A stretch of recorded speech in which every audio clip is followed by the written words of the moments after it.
There are moments in history when the world feels too strange to be accidental.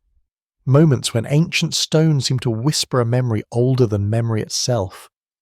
As you settle into the quiet of this night, let your breath soften and let an old question rise gently to the surface. What if the story of humanity did not begin with us? What if the spark that shaped our minds, our myths, and our restless search for meaning came from visitors whose footsteps were laid down long before our first cities were born? The Sumerians spoke of them with reverence. The Anunnaki, the ones who descended from the heavens carrying knowledge, power, and the strange promise of a future that was not yet ours. They left behind symbols carved into stone tales, etched into clay, and mysteries woven into scriptures scattered across cultures. But every fragment, every echo, every myth circles back to the same haunting thread. Who were they? And what did they truly want with humanity? Tonight, we begin a long, slow journey through the oldest layers of our past. We will follow the trail they left across deserts, ruins, and forgotten tablets. And while the world outside grows quiet, you and I will walk into a story where gods may have been flesh, where creation may have been engineered, and where our origins may not be entirely our own. Let us step into the dark together. The tale of the Anunnaki is waiting. If you close your eyes for a moment and let the silence stretch just enough for your thoughts to float free, you may feel the weight of an old and quiet mystery. It is a mystery that follows us like a shadow through the halls of time, a mystery that whispers at the edge of every discovery we make about ourselves. For hundreds of thousands of years, the early human story moved slowly, painfully slowly. Generation after generation hunted, gathered, survived, and passed on skills only slightly sharper than the ones before. Stone tools changed shape but not spirit. Communities formed but remained small. Language flickered but did not yet burn brightly enough to reshape the world. And then something happened.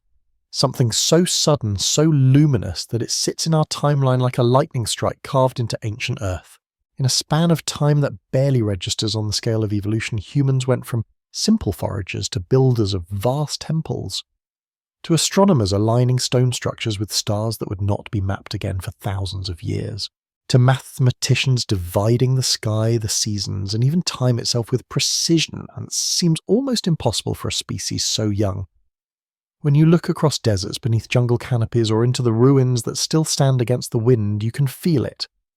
A sense that our ancestors did not simply grow, they changed, swiftly, radically, as though someone had reached into the quiet dawn of our species and stirred it awake. Archaeologists debate this sudden ignition. Anthropologists puzzle over it. Geneticists trace and retrace the branching patterns of our DNA, searching for the signature of gradual natural progress. And yet the records in our bones do not entirely match the records in our stories. Because while science paints the outline, the ancients filled the canvas with colour.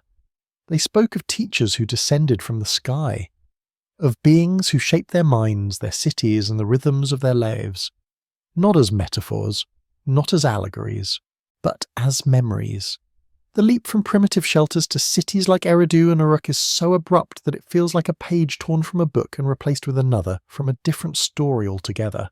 Suddenly writing appears. Suddenly agriculture becomes not just a skill, but a system.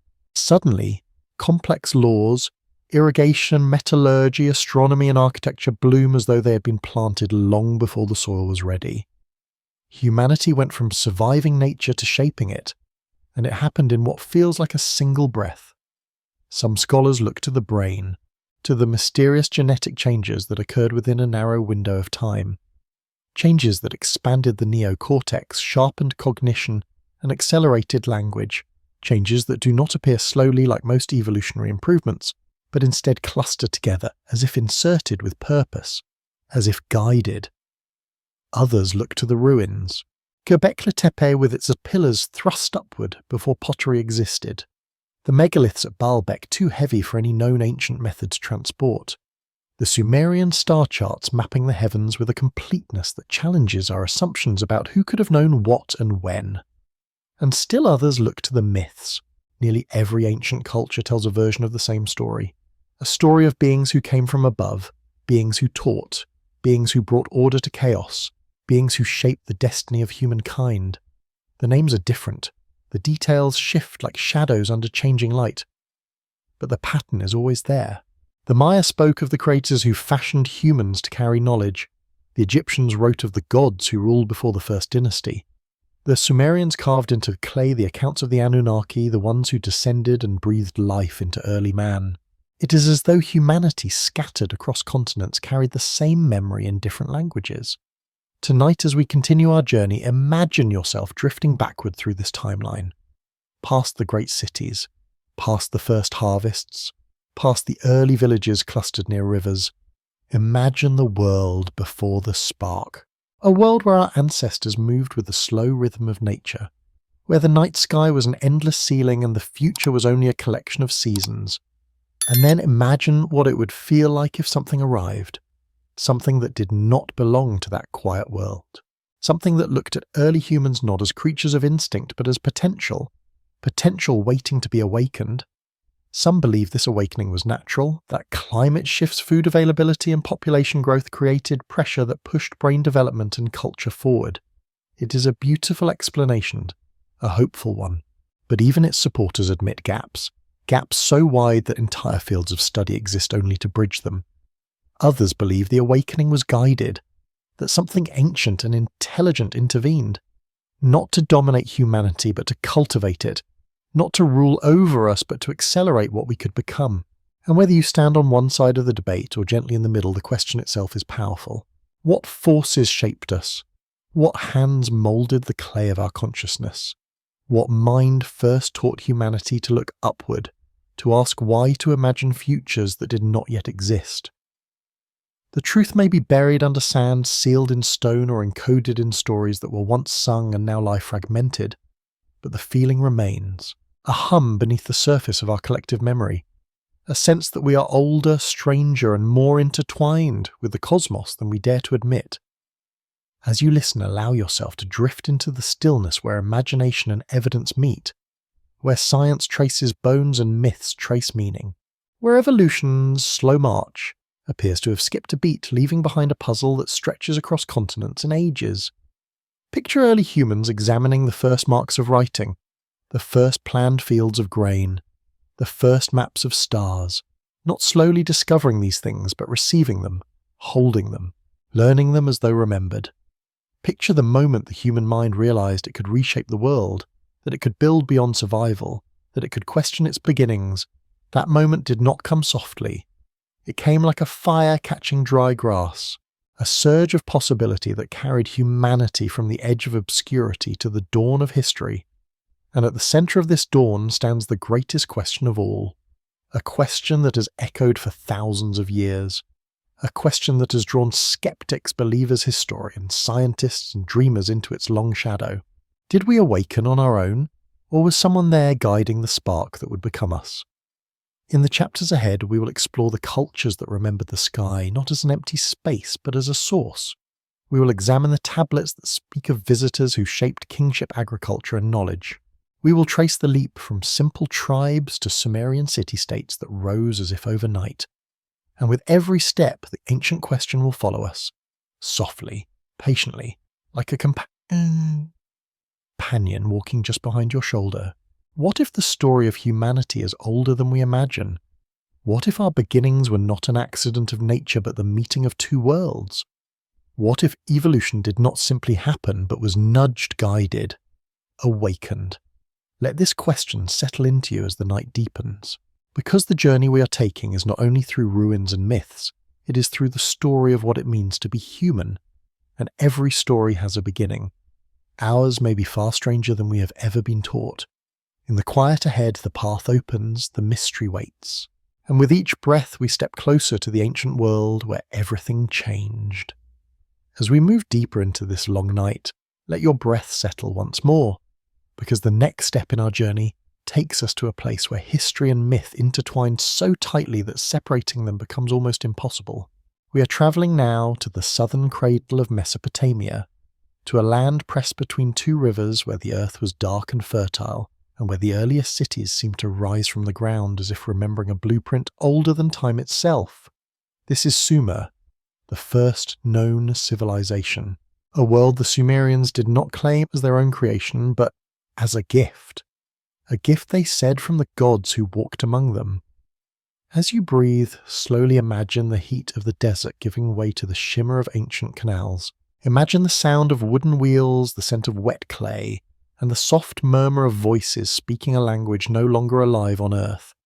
You are walking into a place where humanity took its first great leap into organized life, and where the Anunnaki left their deepest imprint.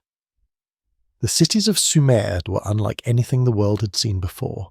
Eridu often called the first city Rose near the edge of the Persian Gulf. Uruk, with its towering ziggurats, became a centre of architecture, politics and myth. Lagash Kish Nippur, each one a node in a network that would define the course of human civilization.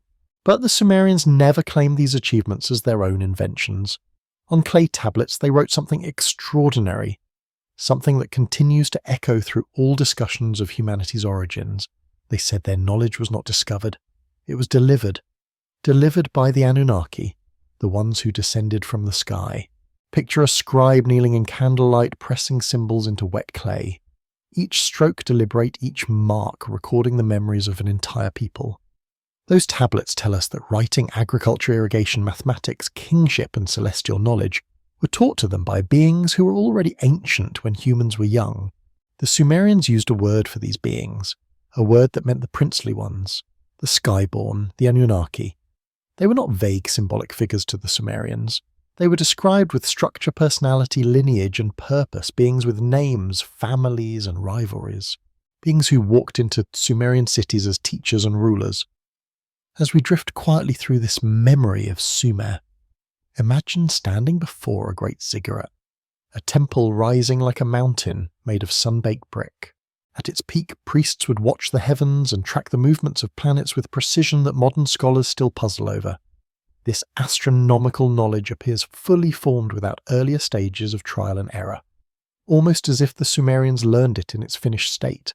Their math was advanced, their calendar carefully aligned, their medical texts showed procedures, diagnoses and herbal treatments centuries ahead of surrounding cultures.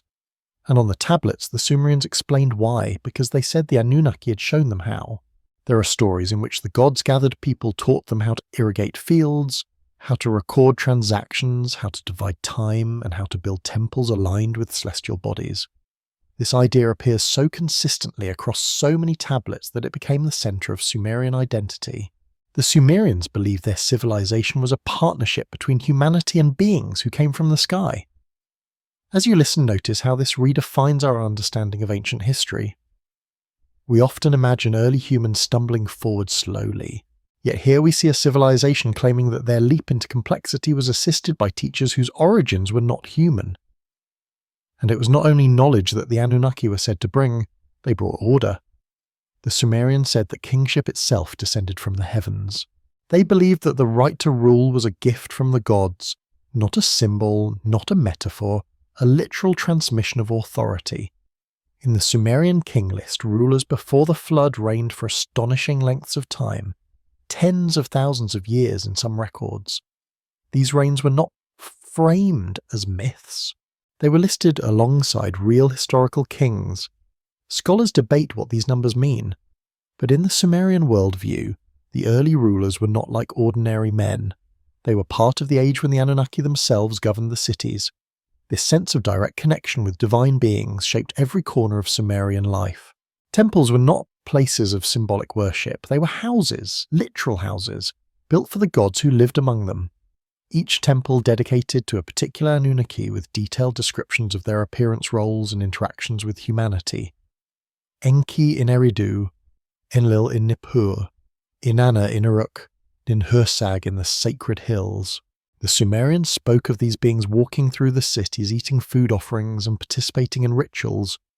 Their stories describe advanced tools, flying vessels and radiant beings who ruled for eras long before humans understood politics or war. And still, amid all this mythic grandeur, there is a calm and steady detail the Sumerians believed they were taught. Not conquered, not enslaved, but guided, shaped into a civilization meant to reflect the order of the gods. Think of what this means for the story we are following tonight. If the leap in human evolution was a spark, then Sumer was the flame. It is here that our species first stepped fully into written memory, It is here that knowledge became structured, recorded, and preserved, and according to the Sumerians themselves, this was not a natural step. It was a collaboration. Archaeologists still uncover clay tablets by the tens of thousands. Some tell stories, some contain laws, some describe medical procedures, others map stars or record economic transactions. But scattered throughout them all is the recurring affirmation that the Anunnaki were central to the rise of civilization. Imagine reading a tablet that describes the gods teaching humans how to build canals, or a tablet mapping the planets in correct order, or hymns praising the gods for giving humans the gift of language.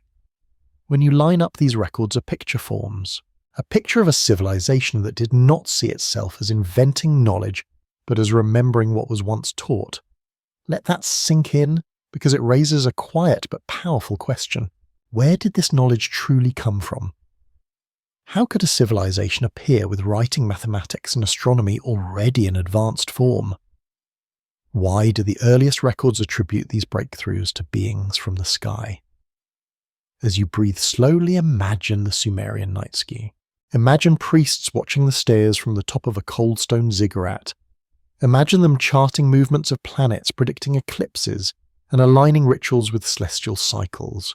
To them, the heavens were not distant or empty.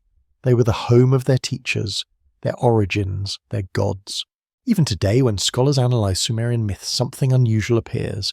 The stories do not read like symbolic dreams. They read like historical accounts shaped in poetic language.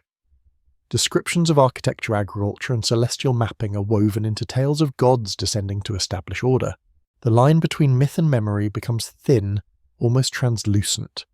And so we are left with this crossroads.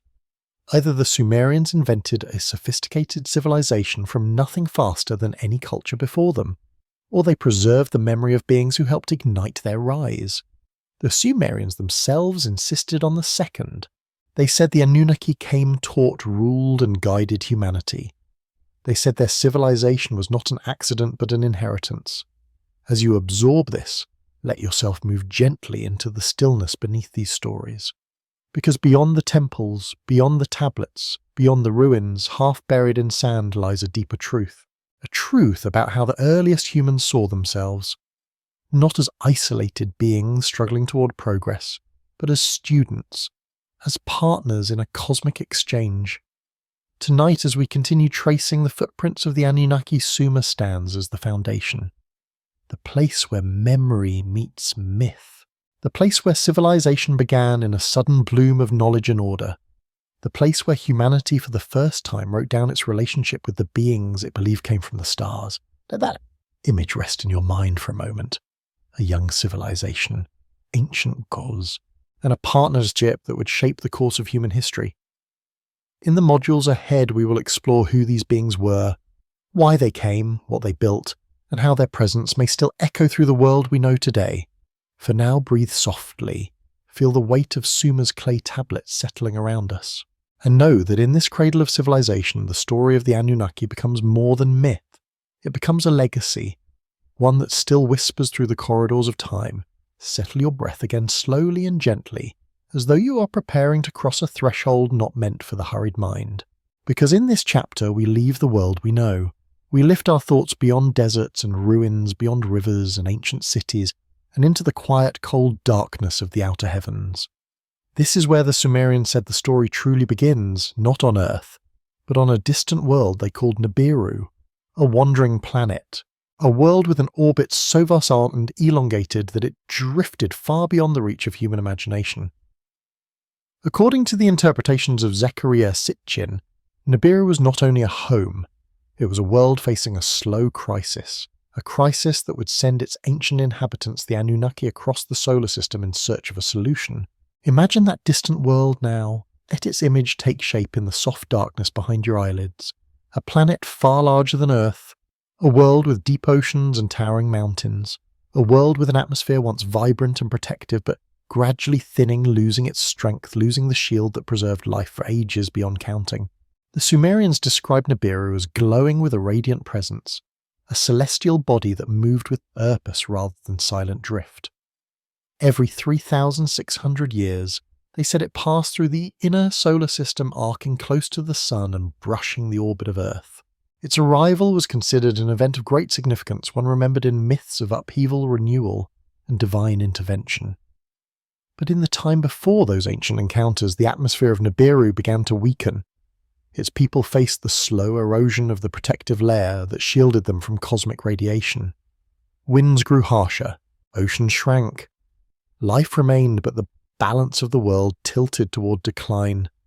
The Anunnaki were advanced, capable of interplanetary travel, capable of engineering that surpasses what we imagine even now.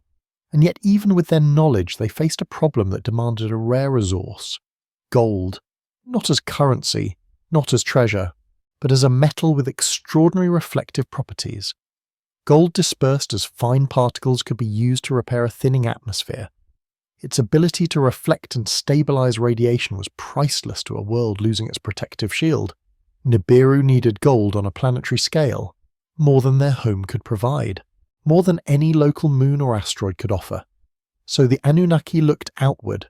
They scanned the solar system for worlds rich in this precious metal, and in time their attention settled on a small blue planet orbiting a modest yellow star. The third world from the sun, Earth. To picture this moment, imagine the quiet expanse of space lit only by distant starlight. Imagine a vessel of unimaginable size drifting silently across the dark. A ship carrying explorers, engineers, researchers and leaders from a civilization already ancient when Earth was young. They approached our world not as conquerors but as miners and seekers, as beings on a mission of survival. Earth drew them closer with the glitter of its metallic veins. Gold embedded in mountains, gold carried by rivers, gold hidden beneath ancient seas. When their ships descended, the world was wild, unshaped, home to early hominids and vast forests. Volcanoes reshaped the land, storms swept across untouched plains. The Anunnaki landed on a world alive with raw possibility. According to Sitchin's interpretation of Sumerian tablets, the first landing site was in the Persian Gulf region, a place of warm waters, estuaries and shimmering coastlines. From this foothold they began to build, not cities, not temples, but operational hubs, stations, landing platforms, the early infrastructure of an interplanetary mission. They named the chief settlement Eridu, a place later remembered by humans as the first city. Yet in this older telling, Eridu was not built for humans at all. It was built for the gods. The Anunnaki established it as a base of operations with Enki, the master of knowledge and engineering, overseeing the early efforts. When you imagine them working, do not picture divine figures wrapped in symbolic robes. Picture a team of highly advanced beings analysing Earth's geology, mapping its mineral deposits and building systems designed to extract gold efficiently across centuries. They dug wells, they redirected waters, they monitored the atmospheric conditions of both Earth and Nibiru. But Earth, for all its promise, was not gentle. Mining was difficult, dangerous. The atmosphere was thicker than what they were accustomed to, the gravity heavier, the climate unpredictable. Those who worked in Earth's mines grew weary. Their records describe dissatisfaction, fatigue, protests, even rebellion. The Sumerian tablets speak of these early miners rising up demanding relief from the endless toil. They gathered at the home of Enlil, the commander of the Earth mission, and declared they would no longer endure the burden. In their words, the work was too much, the labour unending, and the search for gold, though vital, became a source of unrest among the Anunnaki themselves. This moment of crisis would eventually lead to a dramatic turn in the story, a decision that would reshape life on Earth forever. But that part of the tale waits for a later module. For now, we remain with the Anunnaki as they attempt to stabilize their mission. Because long before humanity was created, Earth was a frontier, a place of hardship and hope, a world visited by beings whose own world drifted through the cosmic dark on an orbit spanning millennia. When Nibiru neared the inner solar system, celestial turbulence followed. Tides shifted, storms intensified.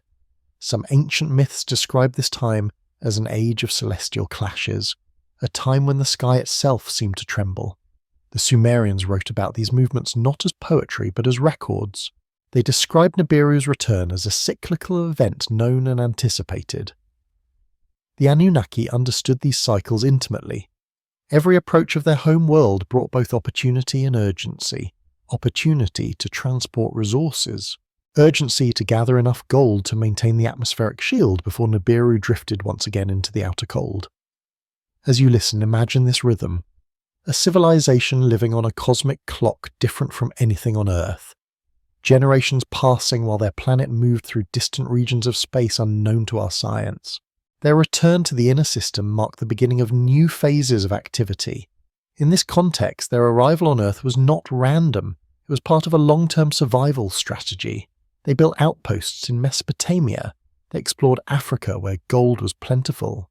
They developed tools that the Sumerians later described in symbolic language as heavenly weapons or divine devices. Over time, the mission grew. What began as a search for survival became a project with profound consequences. The Anunnaki did not simply come to Earth. They adapted to it. They learned its cycles. They studied its life forms. They examined early hominids with curiosity and calculation. Imagine them observing the primitive ancestors of humans. Creatures intelligent in their way, but limited. Creatures strong, well adapted to Earth, but lacking the spark needed for complex collaboration. To the Anunnaki, these early beings represented both a challenge and an opportunity. A workforce could be created, not through conquest, not through breeding, but through engineering. This idea would soon take shape. But in this moment of the story, the Anunnaki remained miners on a distant world, weary yet determined, seeking a solution to the growing strain of their mission. Let your thoughts drift through that image for a moment. A team of advanced beings working in the early light of Earth's dawn. A planet untouched by human hands. The hum of unfamiliar technology blending with the wind over the plains. Gold glimmered beneath the soil, a lifeline for a world far beyond the sun. A resource that would determine the fate of two planets. One struggling to preserve its atmosphere, the other unaware that its own future was about to be rewritten. This is the foundation of the story as Sitchin interpreted it. A cosmic relationship forged not out of conquest but necessity. A journey that brought the Anunnaki from the edges of the solar system to the cradle of Earth's earliest civilizations. And as we move forward in this long night, we carry with us a single question. A question that stretches across planets and epochs. What happens when a world in need meets a world rich with what it lacks? In the next module, we will step into the moment when this question reached its breaking point, when the exhausted Anunnaki miners demanded change, and when the leaders of their mission made a decision that would alter the course of human destiny. For now, breathe softly. Hold the image of Nibiru travelling through the stars. Hold the image of the Anunnaki standing beneath the Earth's first sunrise, and let the quiet of this night carry you gently onward. Let your breath soften again as though we are gently descending into a quiet chamber beneath the ancient world, because in this part of our journey the story narrows. The vast sweep of interplanetary travel becomes a human-sized moment of crisis, a moment when exhaustion, frustration, and the quiet desperation of a weary workforce set the stage for the creation of an entirely new species. This is the turning point. The moment when the Anunnaki looked at Earth, looked at themselves, and realized that something had to change. To picture the scene, imagine the early mining operations scattered across the ancient landscapes of Africa and Mesopotamia. Deep pits carved into mountains, tunnels lit by strange tools whose designs have long been forgotten. The heavy pull of Earth's gravity wearing down the bodies of workers who were never meant to toil beneath such weight. These miners were the Igigi, a younger faction of the Anunnaki. They were not rulers, they were not scientists or leaders, they were labourers assigned to extract gold from the raw, unshaped earth. For years they endured the burden. For years they followed orders without objection. But Earth was unfamiliar, harsh, different from the lighter gravity and gentler elements of Nibiru. And slowly resentment began to grow, resentment that would soon ignite. The tablets describe nights filled with murmurs, quiet gatherings where the workers whispered of their fatigue, of their frustration, of their sense that they had been abandoned to endless labour in a world not their own. And then came the breaking point. One night, in a moment that would echo through ages, the Igigi put down their tools. They walked away from the mines. They gathered in a growing crowd beneath the dark sky, many still covered in the dust of the day's labour. And together they marched, not toward home, not toward rest, but toward the residence of Enlil, the commander of the Earth mission. Picture that march under the silence of the stars, a line of workers moving with purpose, with anger rising like heat in the night air. They lit torches. They carried their tools not as instruments of labour, but as symbols of defiance. When they reached Enlil's compound, they threw those tools to the ground. They demanded that the endless burden be lifted. They refused to continue. This was not a small rebellion. It was a crisis that threatened the entire mission on Earth. Enlil, strict and disciplined, responded with outrage. To him, the workers had broken order. They had forgotten their place. He wanted the rebellion quashed, punished, controlled, but not everyone in the leadership saw it that way. Enki's half-brother watched the uprising with a different eye. Where Enlil saw disobedience, Enki saw desperation. Where Enlil saw a threat, Enki saw an opportunity. Enki had long been fascinated by the life forms of Earth. He had studied early hominids, observed their behaviour, noted their strength, their adaptability, their endurance in environments that exhausted the Anunnaki. He understood their limitations, but he also recognised their potential. In the ancient tablets, Enki is described as the master of knowledge, the scientist, the engineer, the one who understood the secrets of creation at a depth no other Anunnaki could match. And so when the miners revolted, Enki stepped forward with a solution that would change the history of Earth forever. He proposed the creation of a new being, a worker not born of rebellion, a being engineered with intention, strong enough to endure the burden of mining, intelligent enough to follow commands, adaptable enough to survive Earth's climate, and most importantly entirely loyal, a being shaped to serve. The idea shocked the assembly of leaders. Some called it brilliant, others called it dangerous. To blend the essence of the Anunnaki with the life of Earth was an act that blurred the boundaries of nature and power. But the crisis demanded a solution, and Enki was certain he could deliver one. In the quiet of his laboratory deep within the house of creation, Enki gathered materials: clay, blood, essence, cells taken from an Anunnaki volunteer, and the DNA of an early hominid. Ninhursag, the Great Mother Goddess and Chief Medical Officer, joined him. She was the healer, the life-giver, the one who shaped flesh with the skill of an artist and the knowledge of a physician. Together they formed a team that would attempt something never done before on Earth, to merge two worlds into one being. Picture the chamber where they worked, vessels filled with glowing substances, tools crafted with precision, symbols etched into the walls marking the ancient sciences of Nibiru, and in the centre of it all, a basin prepared for a creation that would soon reshape the destiny of our planet. The process was not simple. Their first attempts failed. Some beings too weak, some without comprehension, some unable to survive more than moments. The tablets speak of these attempts not with shame but with honesty, a long careful refining of the formula for life, a process of trial and error guided by the collective knowledge of beings who had long studied the architecture of creation. And then finally success, a being that could stand, understand, respond, a being both wild and familiar, a child of Earth, but also a child of the stars. They called him Adamu. He was not human as we know humans now.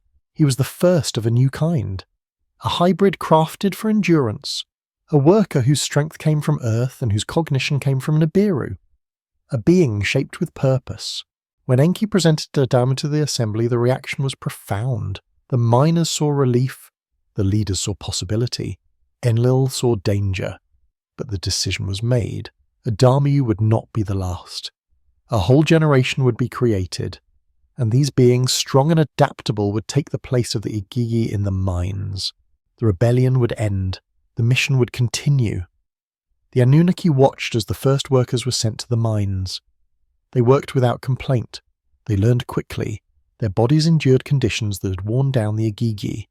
For the first time in many years, the mines operated smoothly. But even this was only the beginning. Because as the years passed, Enki saw something in these new beings. A spark, a curiosity, a glimmer of intelligence that went beyond simple obedience. He watched them communicate. He watched them mimic behaviours. He watched them attempt to shape tools. In those moments, he felt a quiet pride like a teacher watching a student discover something unexpected. To Enki, the creation of Adamu was more than a solution to a crisis. It was the beginning of a new chapter for life on Earth. But to Enlil, it was an act of dangerous ambition, a merging of essences that should not have been merged, a blending of bloodlines that blurred the distinction between god and creature. This tension would grow in the years ahead, shaping the next turning points in the story. For now, breathe deeply into the image of those early hybrids working under the ancient sun. Picture them standing at the edge of a mine, eyes reflecting both innocence and purpose. They did not know they were the beginning of a story that would stretch across ages. They did not know they were stepping into a role that would define the future of humanity. Their existence began as labour, but their legacy would become something far more vast.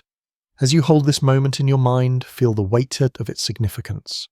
The rebellion of the Igigi, the boldness of Enki, the skill of Ninhursag, the creation of Adamu, and the quiet realization that Earth, once a simple mining outpost, had become a cradle for a new kind of being, a being that would one day ask questions, build cities, write stories, look upward toward the stars and wonder where it all began. In the next module, we will follow the early humans beyond the mines. We will watch them learn, adapt, and step into roles far greater than the world originally intended for them. And with each step, we will watch the tension between Enki and Enlil grow, a tension that would one day reshape the destiny of both gods and men. For now, let your breath fall softly. Feel the beginnings of humanity take root in the dust of ancient Earth, and let the night carry you slowly into the next chapter.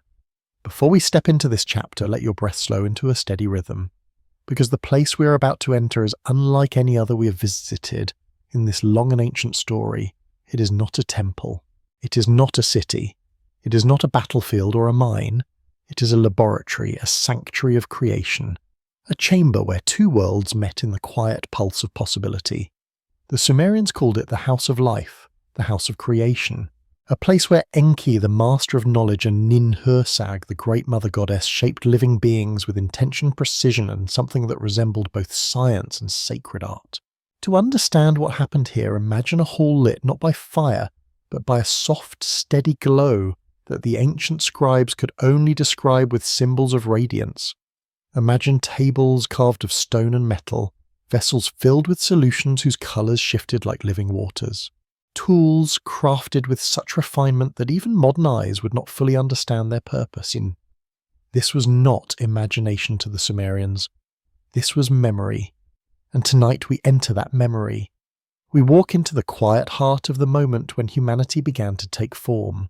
After the rebellion of the Igigi, Enki had proposed the idea of creating a new species, a being that could endure Earth's gravity, tolerate its heat, and work with resilience in the demanding environment of the mines.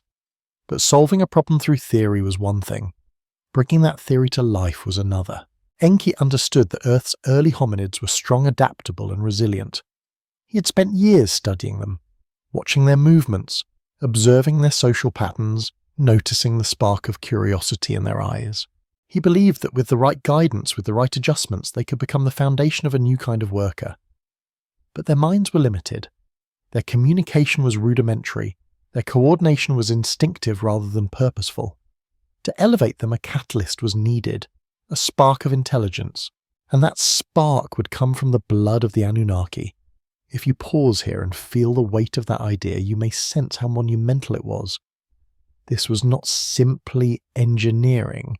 It was a merging of essences, a weaving of two evolutionary paths into one, a crossing of boundaries that had never been crossed before. Ninhursag understood this deeply. She was the healer, the nurturer, the one who shaped form from essence. Her knowledge of life extended beyond the physical. She understood balance, harmony, the delicate agreements that living cells make with one another. And so when Enki invited her to join the project, she knew the task would require utmost care. Together they began the first experiments. Imagine them standing over a basin filled with a living mixture of elements. Enki focusing on structure, planning, and genetic shaping. Ninhursag focusing on viability, growth, and energetic balance. The early attempts were recorded on tablets not as stories meant to frighten, but as honest accounts of trial and error. Some beings were born without sufficient strength. Some did not develop lungs capable of proper breathing. Some had limbs that could not carry their weight. Some lived only moments before returning to silence. These failures weighed heavily on Ninhursag. She was the mother goddess. Creating life was sacred to her. Every failure felt like a small fracture in her heart. But she continued, because the purpose was greater than the pain. Enki remained focused, determined. He adjusted sequences, refined ratios, analysed outcomes. He believed that success was not only possible but inevitable. Outside the House of Life, the tension among the Anunnaki grew.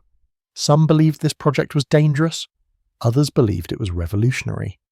Enlil, ever wary, believed it crossed a line that should never be crossed, but the need for a solution pressed on and the work continued. As days turned to weeks and weeks to months, the experiments grew more refined. The failures became less severe, the successes small but promising, and slowly the structure of the new being began to stabilise. Picture Ninhursag in the dim light reviewing a set of developing embryos. Picture Enki adjusting patterns, lines and frequencies that shape the essence of the emerging life. In those quiet hours, they were not just gods. They were architects, labouring with intention, collaborating with care. And then one day something changed.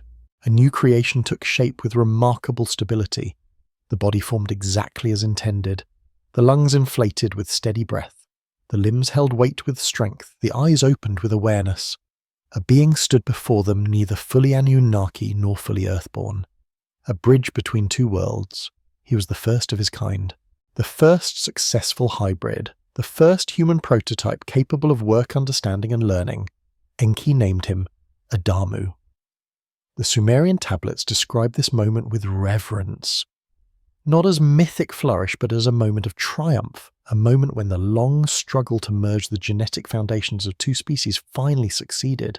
Adamu was examined carefully. His strength was impressive, his endurance remarkable, but beyond these traits something else shone within him. A quiet intelligence, a way of observing his surroundings with curiosity, a way of responding to Enki and Ninhursag that felt almost like recognition.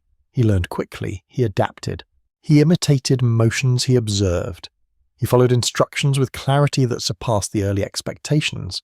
And yet there was one limitation, a limitation that both Enki and Ninhursag recognized immediately. Adamu could not reproduce. He was unique, a solitary being, a single spark that needed a counterpart to ignite a lineage. So the work continued, more hybrids were attempted, adjustments were made, and eventually Ninhursag succeeded in creating a female counterpart, a being capable not only of life but of giving life. When Adamu and his partner stood side by side, the House of Life fell into a deep and reverent silence, for in that moment the project transcended its original purpose. It was no longer merely about labour, no longer simply about mining. It became about the creation of a new species, a species with the potential to grow, evolve, and one day inherit the world. These early humans were not viewed as gods nor as equals, but neither were they mere tools. To Enki they were a work of art. To Ninhursag they were children. To Enlil they were a threat. This divide would shape the future in ways none of them could yet see. For now, imagine Adamu standing beneath the open sky for the first time. Imagine the wind brushing across skin that had never felt it. Imagine the soft crunch of earth beneath feet that had only known the smooth floors of a laboratory. Imagine the moment he saw sunlight flooding across the horizon. Those first sensations were the beginning of the human experience, a being created to serve yet destined to become far more. Enki watched him with the pride of a creator. Ninhursag watched with the tenderness of a mother, and the world itself seemed to pause, recognizing that something new had entered its ancient rhythm. Adamu took his first steps into a story that had only just begun, a story that would lead to cities, cultures, myths and memories, a story that would echo in every generation that followed. As you let this moment settle into your thoughts, breathe softly. Feel the weight of creation in the quiet. Feel the tension between purpose and possibility. And feel the first flicker of humanity rising from the intersection of two worlds. In the next module, we will follow Adamu and his kind as they leave the House of Life and step into the mines, into the fields, into the early structures of civilization, and slowly into the story of being human. For now, rest in the silence of the house of creation, because this is where our story truly took form. Let your breath fall into an easy rhythm again, because the chapter ahead is heavier, not dark but weighty. It marks the moment when the beings created in the quiet sanctum of the House of Life stepped into the wide world for the first time, and the world, still raw and untamed, had been waiting for them. Adamu and his kind were no longer experiments, no longer fragile prototypes learning to stand. They were workers shaped for purpose, shaped for endurance, shaped for the demands of a planet that still pulsed with volcanic heat and ancient storms. When the Anunnaki looked at their creation, they did not see a future species. They saw a solution, a labour force, a way to calm the unrest of the Igigi and stabilise a mission stretched thin across two worlds. So the early humans were brought south, far from the laboratories of Mesopotamia, far from the ziggurats that would one day rise under their descendants' hands. They were taken to a land the tablets called Abzu, a region known today as parts of ancient Africa, a place rich with rivers, mountains, and shimmering seams of gold buried beneath the dark earth. Imagine that journey. A small group of new beings transported across wild landscapes, their eyes adjusting to sundust, wind, and open space, their minds absorbing sensations they had no words for. The Anunnaki guided them, not cruelly, not kindly, but efficiently. They had built mining outposts across the region, systems of tunnels and shafts reaching into the earth, workstations carved into the stone, shelters made of unfamiliar materials and designs. To the early humans, the mines were overwhelming, but their bodies adjusted, their muscles hardened, their movements became rhythmic, and slowly they stepped into the role they had been shaped for.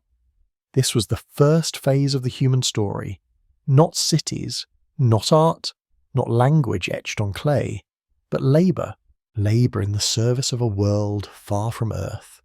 But even here the story bends, because the Anunnaki were not shaping simple tools, they were shaping minds. Enki, always curious, watched their progress closely. He allowed them to observe more than just mining tasks. He let them watch the movement of water channels, the building of simple structures, the arrangement of food, the rhythm of planting and harvesting in small gardens near the outposts. He saw something forming in them, a recognition, a pattern, an early echo of learning. Enlil, however, believed they should be kept strictly limited. To him, knowledge was a boundary, a line that separated the divine from the created, and he insisted that their minds remain controlled, guided, contained, enough knowledge to obey, enough skill to perform, but never enough to question. This tension between Enki and Enlil shaped the next phase of human development. Because while Enki believed knowledge could stabilize their creation, Enlil believed too much knowledge would unbalance everything the Anunnaki had built on Earth. And so humans were given fragments, portions, pieces of a greater whole, tools that made them productive but not powerful. They were taught agriculture in small measured doses, how to place seeds into the soil, how to guide water along shallow channels, how to tend simple gardens near the mining stations, not to master farming, but to sustain themselves. They were taught construction, not great architecture, not temples or cities, but how to place stones, how to shape mud bricks, how to create shelters that supported the mining mission. They were taught astronomy, not the grand architecture of the heavens, not the deeper cycles understood by the Anunnaki priests, but enough to measure seasons, to recognize patterns, to anticipate changes in weather. They were taught basic language, commands, symbols, simple gestures and markings, not the full cuneiform script that would later be attributed to divine origin, just enough to follow, organize, and remember. This was the controlled evolution of early humanity, enough to function with efficiency, enough to reduce the burden on the Anunnaki, enough to keep the minds running, but not enough to rise. The Anunnaki did not envision a species of innovators. They envisioned a species of workers, useful, strong, predictable. Yet even within these small lessons, something unexpected began to flicker. The early humans learned quickly, more quickly than some Anunnaki had anticipated, more quickly than Enlil was comfortable with. They adapted to the heat of Abzu. They developed rhythms and routines. They communicated among themselves with gestures and sounds that grew more complex by the month. They formed early social bonds. They developed a sense of group, a sense of belonging, and slowly the first sparks of culture appeared. Faint, fragile, but unmistakably present. Enki watched closely. He encouraged certain behaviours. He allowed them to experiment, to mimic, to play with simple tools, to observe tasks outside their original scope. He knew what Enlil feared. He knew that curiosity was a seed that once planted could not be easily uprooted. But he also believed that curiosity was not a threat. It was a possibility. The early humans continued to work in the mines, but their minds wandered beyond the boundaries set for them. They noticed patterns in the world, the direction birds travelled, the rising and setting of the sun, the cycles of plants, the rhythm of rains, small observations, small thoughts. But these small thoughts were the roots of something larger. Meanwhile, the Anunnaki's approach to control remained deliberate. They monitored the workers, they measured their learning. They guided their development with careful limits. They wanted obedience, not ambition, order, not innovation, stability, not independence. But the human spirit, even in its earliest form, had a tendency to reach, to stretch, to explore beyond what was given. And that reaching began to trouble Enlil deeply. He warned that the hybrids were learning too quickly. He argued that they should be restricted further, confined more tightly. But Enki resisted. He believed the workers needed enough knowledge to sustain themselves. He believed that self-sufficiency would stabilize the mission. Their disagreement grew quietly, like a fault line beneath the surface, invisible for now, but destined to rupture in time. As you breathe softly, picture the daily life of those early humans, waking with the sunrise, walking into the mines in small groups, carrying baskets of ore, learning which tools worked best, eating simple meals together, sharing warmth in the cool nights of Abzu. They worked, they learned, they grew, and without knowing it, they began to evolve, not through natural selection, but through exposure to tasks that forced adaptation, patterns that shaped their bodies and minds. The Anunnaki guided this process carefully. When the humans needed housing, they taught them to build basic shelters. When food was scarce, they taught them to plant. When tasks became complex, they provided simple symbols to represent them. But every gift came with a limit, a ceiling, a boundary, a fence around the mind. Yet the early humans understood something the Anunnaki had not expected. They understood each other. They developed communities bound by shared work, shared hardships, shared discoveries. They formed memories together. They watched their children grow. They passed on what little they knew. Knowledge, even restricted knowledge, has a way of multiplying when shared. So while the Anunnaki believed they were maintaining control, a quieter process unfolded, a process that would eventually slip beyond the limits of design. The early humans were not simply learning, they were beginning to imagine. Enki saw this first. He recognized the spark, he felt its potential, and at times it filled him with pride. Enlil saw it next, and to him it felt like a warning. A sign that the hybrids were becoming more than tools, more than labour, more than the tightly controlled species he had intended them to remain. This tension set the stage for everything that would follow. For Eden, for knowledge, for rebellion, for flood, for memory. As we pause here, breathe slowly into this early chapter of humanity. A chapter defined by labour, shaped by guidance, balanced on the edge between control and curiosity. The humans worked in the mines of Abzu, but they were also learning how to be human, step by step, task by task, memory by memory. In the modules ahead, this tension will deepen, and the spark within humanity will begin to glow brighter, brighter than even Enki expected, bright enough to change everything the Anunnaki thought they controlled. For now, rest in this moment. The mines hum quietly. The early humans breathe beneath the ancient sky, and the story moves gently forward. Before we step deeper into this chapter, take a slow breath, because from this point forward, the story of humanity is no longer only about creation or labour. It becomes a story of conflict, A story shaped not by humans themselves, but by two powerful brothers, whose visions for Earth could not have been more different, Enki and Enlil. Their names echo through every ancient tablet. Two sons of Anu, two leaders of the Anunnaki mission, two forces whose rivalry would shape the destiny of the beings they created. To understand the world that followed, we must understand them, not as symbols, not as distant gods, but as personalities whose decisions carved the path of early humanity. Imagine them standing side by side, Enki the scientist, the visionary, the one who saw beauty in life's potential, and Enlil the commander, the keeper of order, the guardian of hierarchy. One saw humanity as a growing flame, the other saw humanity as a spark that needed containment. As you feel your breath settle, imagine the landscape of Earth in those ancient days. Mining stations humming in the south, settlements rising in Mesopotamia. The first generations of engineered humans moving through the world with growing awareness. And above them, these two Anunnaki brothers watching, guiding and disagreeing. Enlil viewed the creation of humans as a necessary compromise, a workforce, nothing more. To him, humans were tools built to solve a problem, tools that should remain predictable, quiet and limited. But Enki saw something else. From the moment Adamu first opened his eyes, Enki sensed potential. He saw curiosity, he saw adaptability, he saw a reflection of the spark that drives all intelligent life to reach towards something greater. And while Enlil insisted on restriction, Enki quietly began feeding the early humans more knowledge. Not enough to threaten the mission, not enough to challenge the Anunnaki, but enough to ignite thought, enough to open the first cracks in the ceiling built above them. He taught them more about agriculture, deeper rhythms of seasons and soil. He taught them the foundations of measurement and observation. He showed them how to shape early structures not only for function, but for resilience.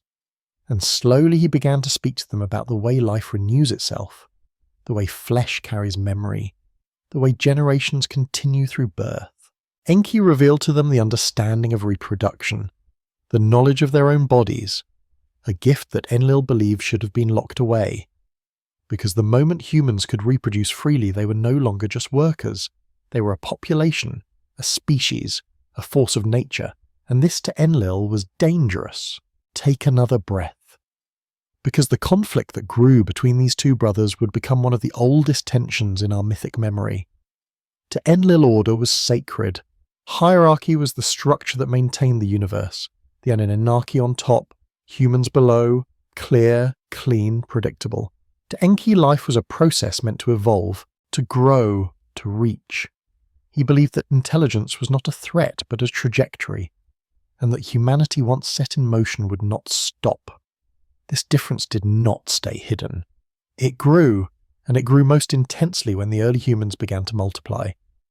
Their population expanded slowly at first, then faster still.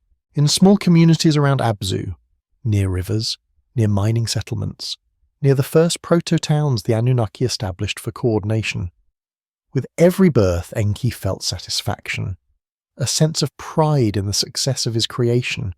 With every birth, Enlil felt alarm, a sense that something was slipping out of his hands. He believed the workers were becoming too many. He believed the Earth mission was veering toward instability.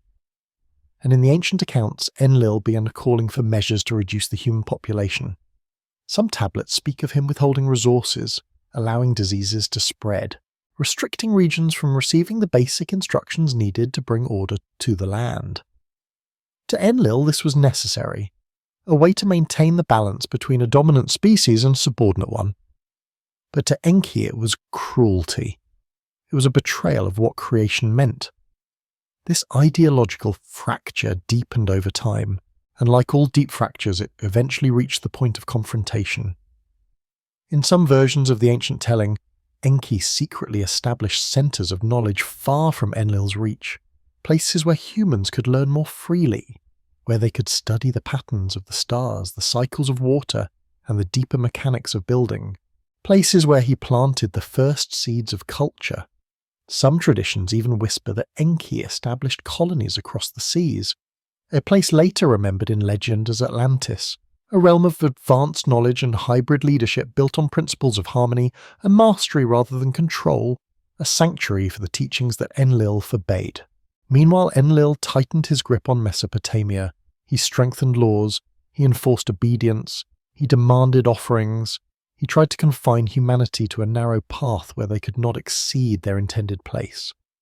But humans are not Kukadok creatures who remain confined forever, especially not a species carrying the DNA of gods within them. They learned, they adapted, they remembered, and the more Enki taught, the faster they expanded beyond what Enlil believed was safe. To Enlil, this was rebellion. To Enki, this was destiny. Their conflict reached a point where it was no longer limited to quiet disagreements. It shaped the world. It shaped the climate.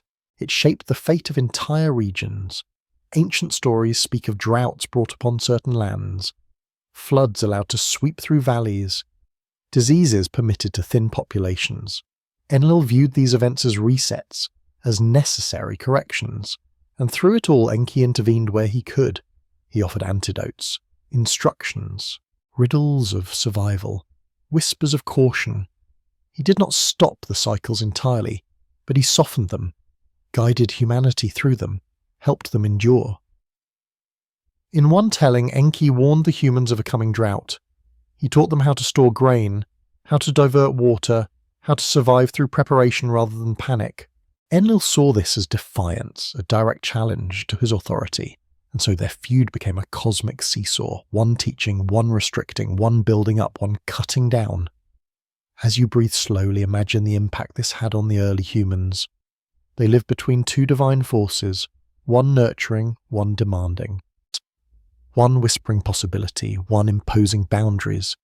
And in the midst of this struggle, humanity grew more aware, more reflective, more conscious of the forces shaping their world. They experienced kindness and hardship, teaching and punishment, growth and limitation. And they began weaving stories to explain these forces. Stories that would one day become myths, myths that would one day become the foundations of religions across the world. Enki the benefactor, the serpent of knowledge, the guardian of human intuition, Enlil the lawgiver, the storm god, the enforcer of order. Their roles would echo through history under many names, but their origins are here in this early chapter of humanity's growth.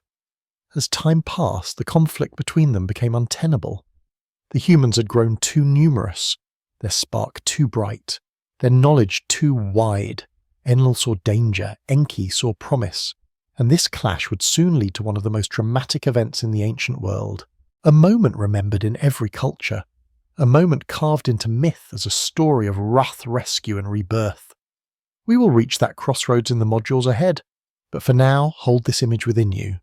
Two brothers, two visions, and humanity caught between them. The benefactor, the controller, the one who gave knowledge, the one who guarded power. Their rivalry shaped the rise of kings, the birth of civilizations, the survival of humanity, and their struggle still whispers through our collective memory. A memory that tells us that our earliest story was not a single voice, it was a dialogue, a tension, a choice between growth and containment. Breathe softly, because the next part of this story carries us toward the ancient symbols that the Anunnaki left behind. Symbols that hint at their knowledge, their tools, and the secrets they guarded through ages. For now, rest in the quiet tension of this ancient feud. The story continues. Before we open this chapter, take a slow breath and let your shoulders soften. Because now we are moving from the outer story of labour and conflict into something more subtle. Something woven not into clay tablets or king lists, but into symbols. Symbols carved into stone. Symbols carried across continents. Symbols that appear in places separated by oceans, languages, and millennia. We are stepping into the realm of sacred imagery, the realm of the mysterious objects the Anunnaki were so often depicted holding. The pine cone, the caduceus, the small rectangular bag sometimes called the divine hand bag or the seed bag. These symbols linger like quiet threads connecting ancient cultures. And tonight we follow those threads. Imagine for a moment the grand reliefs of Assyria. Tall stone walls covered with winged beings. Faces carved with serene precision. Hands extended in gestures of blessing and instruction. and in those hands always the same objects. The pine cone raised toward the heavens, the small bag held firmly at their side, the wrist adorned with a band that looks strangely technological. Imagine the carved basalt of Sumer, the god standing over kings. The same objects repeated: pine cones, scepters, curved rods, and the strange bag that no one has yet fully explained. And then Sin. Imagine the ruins of the Olmec on the other side of the world, the oldest civilization in the Americas, where the very same bag appears again, same shape, same proportions, same posture of the being holding it, as though the artist had studied Sumerian carvings even though their cultures never touched. When you see these images side by side, the effect is uncanny, as if the same teachers had once walked across continents, leaving behind the same symbols, the same lessons, the same whispers of knowledge. Let us begin with the pine cone, a simple object, found on the ground beneath trees, but in ancient art it becomes something sacred. In Assyrian reliefs, the pine cone is held high as though it carries a power. In Sumerian art, it appears beside gods who offer it to kings in acts of blessing. In later traditions, it becomes associated with awakening enlightenment and the unlocking of inner vision.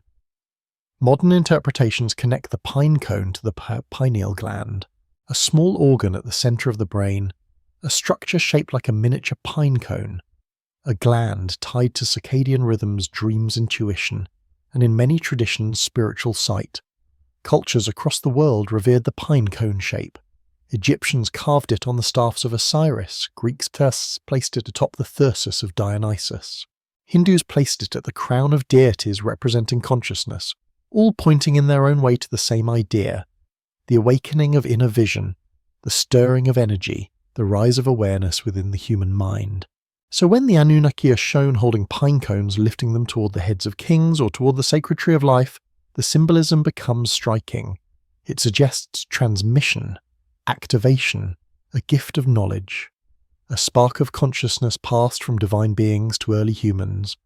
Now breathe gently as we turn to the next symbol, the caduceus, a rod with two serpents intertwined around it. In Sumerian depictions, it appears as a staff of power held by Enki.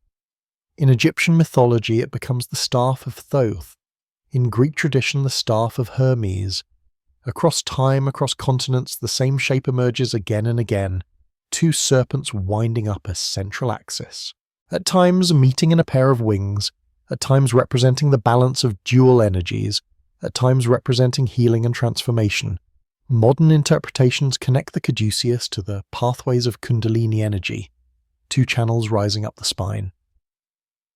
Crossing at the major chakras, awakening the mind, moving upward toward light, insight, and transcendence. To the Sumerians, this staff was associated with Enki, the god of water, the god of creation, the god of knowledge and hidden wisdom, the one who shaped humanity with intention, the one who guided their growth in secret.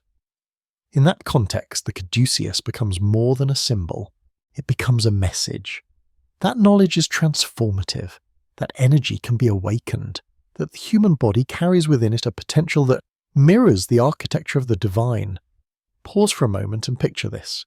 The pine cone and the caduceus together, one representing the awakening of the inner eye, the other representing the rising of inner energy. Together they form a pattern, a blueprint woven into ancient art, a roadmap that suggests humanity was not only shaped physically but prepared mentally, prepared for growth, prepared for understanding, prepared for evolution. Now we turn to the most puzzling symbol of all, the small rectangular bag carried by the gods.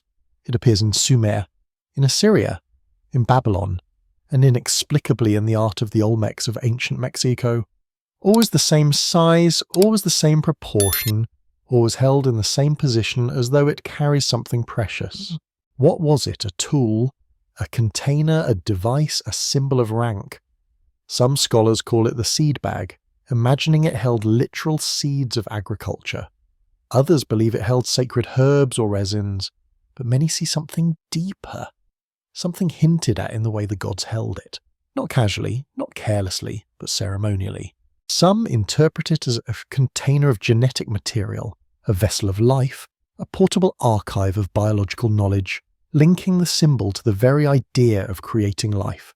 The Sumerians called the gods the carriers of the me, the divine decrees of civilization, scripts of knowledge, patterns of existence, instructions for how worlds function. Perhaps the bag represented this, the carrying of codes, the transport of wisdom, the seeds not only of crops but of order and understanding. Others have suggested that the bag resembled portable instruments or energy devices, objects small enough to carry yet powerful enough to influence the environment or assist in rituals. The truth remains elusive, but the repetition of this symbol across the world suggests that it meant something profound, a universal marker of divine presence, a reminder that knowledge is something carried, protected and transmitted. Take another slow breath as we step back and look at the broader picture. Why did these symbols appear on opposite sides of the world? Why do they repeat with such precision? Why do they align so closely with concepts of consciousness, energy, and the essence of life? Perhaps these symbols were more than artistic choices. Perhaps they were records, fragments of a curriculum taught by beings who travelled widely, beings who shared knowledge with cultures separated by oceans, beings who shaped human awareness in ways that remain hidden beneath myth and memory. Every culture interpreted these symbols in its own way, through its own language, through its own stories. But beneath these differences lies a shared undercurrent, a sense that ancient humanity received guidance, a sense that teachers once walked among us, a sense that profound knowledge was passed down not through chance but through intention. The pine cone, awakening, insight, inner sight, the caduceus, balance, energy, healing, the seed bag, knowledge, transmission, creation, together they form a triad. A symbolic system that whispers of a deeper relationship between the Anunnaki and early humans, not only the shaping of bodies, but the shaping of minds, not only the labour of miners, but the awakening of consciousness. These symbols become a bridge between worlds, a reminder that our ancestors saw the gods not only as rulers and teachers, but as custodians of sacred knowledge. As you breathe into the stillness of this moment, imagine standing before an ancient relief, the gods carved into stone, the symbols clear and deliberate, the pine cone raised, the caduceus held, the bag pressed gently against the hip. Imagine that these images are speaking to you, not as myths, not as metaphors, but as memories. Memories of a time when knowledge moved between worlds, when humanity was taught just enough to grow, but not enough to ascend too quickly. In the modules ahead, we will see how this delicate balance between teaching and restriction shaped the next dramatic chapters of the human story. The moment when Enlil acted to reset the world, and the moment when Enki intervened to save what he had helped create. For now, rest in the presence of these ancient symbols. They have travelled far, they have endured across ages, and they still whisper the stories of the ones who once walked among us. Take a gentle breath deeper than the last and allow the mind to drift into the long memory of the earth. Because now we step into one of the most powerful and universal stories ever told. A story remembered across cultures, across continents, across ages. A story of water, fire, fear and renewal. The Great Flood. A moment so immense, so devastating that nearly every ancient civilization carried its echo, not as metaphor, not as allegory, but as memory. Tonight we walk into that memory, slowly, carefully, as though stepping into the remnants of a dream shared by all of humanity. In the early world, long after the first humans had been created, long after Enki had taught them to plant, to build, to measure and to grow, their numbers began to rise. They spread across valleys and plains. They formed small communities. They learned to work together. They created the first outlines of culture. And with every passing year, the tension between Enki and Enlil deepened. Enki saw their growth as natural, as beautiful, as a sign that his creation was thriving. But Enlil saw something else. He saw a species expanding beyond the limits he had set, a species gaining knowledge, a species beginning to remember itself. He feared what might come if humanity grew too numerous, too clever, too capable. That fear hardened into resolve. Resolve would soon harden into judgment. Ancient tablets describe a moment when Enlil looked upon the noise of the growing human population and felt anger rising within him. The humans he believed were spreading too quickly. Their presence disturbed the order he had fought so hard to maintain. He began to speak of cleansing the earth, resetting the balance, removing what he believed had become a threat. Some versions of the story say the catastrophe came from the heavens themselves, that Nibiru in its long orbit drew near once more, its gravitational pull disturbing the Earth, triggering volcanic eruptions, melting ancient ice, causing seas to rise in violent waves. Other versions whisper of a war, a conflict among the gods, a battle between the factions of Enlil and Enki, weapons of unimaginable power unleashed across the land, blinding flashes in the sky. Cities turned to ash in a moment. Regions like Sinai, Sodom and Gomorrah burned as though the sun had fallen upon them. Whatever the cause, the world trembled. The skies darkened. Storms raged. Rains fell with such force that rivers swallowed whole valleys. Oceans surged inland. Mountains crumbled, and the earth entered a time of drowning. In the midst of this chaos stands a single human figure. Not a king, not a priest. Just a man living quietly near the riverbanks. A man the tablets call Utnapishtim, a man later remembered in another tradition as Noah. Utnapishtim was favoured by Enki. Not because he was powerful, not because he was perfect, but because he listened, because he carried a quiet wisdom, because he respected the rhythms of life. When Enlil decreed the world would be cleansed, the decision was meant to be absolute. No human was to be warned. No human spared. But Enki could not abide this. He could not abandon the beings he had shaped with his own hands. He could not allow humanity to be extinguished. So he found a way, not by breaking the decree openly, but by bending the silence around it.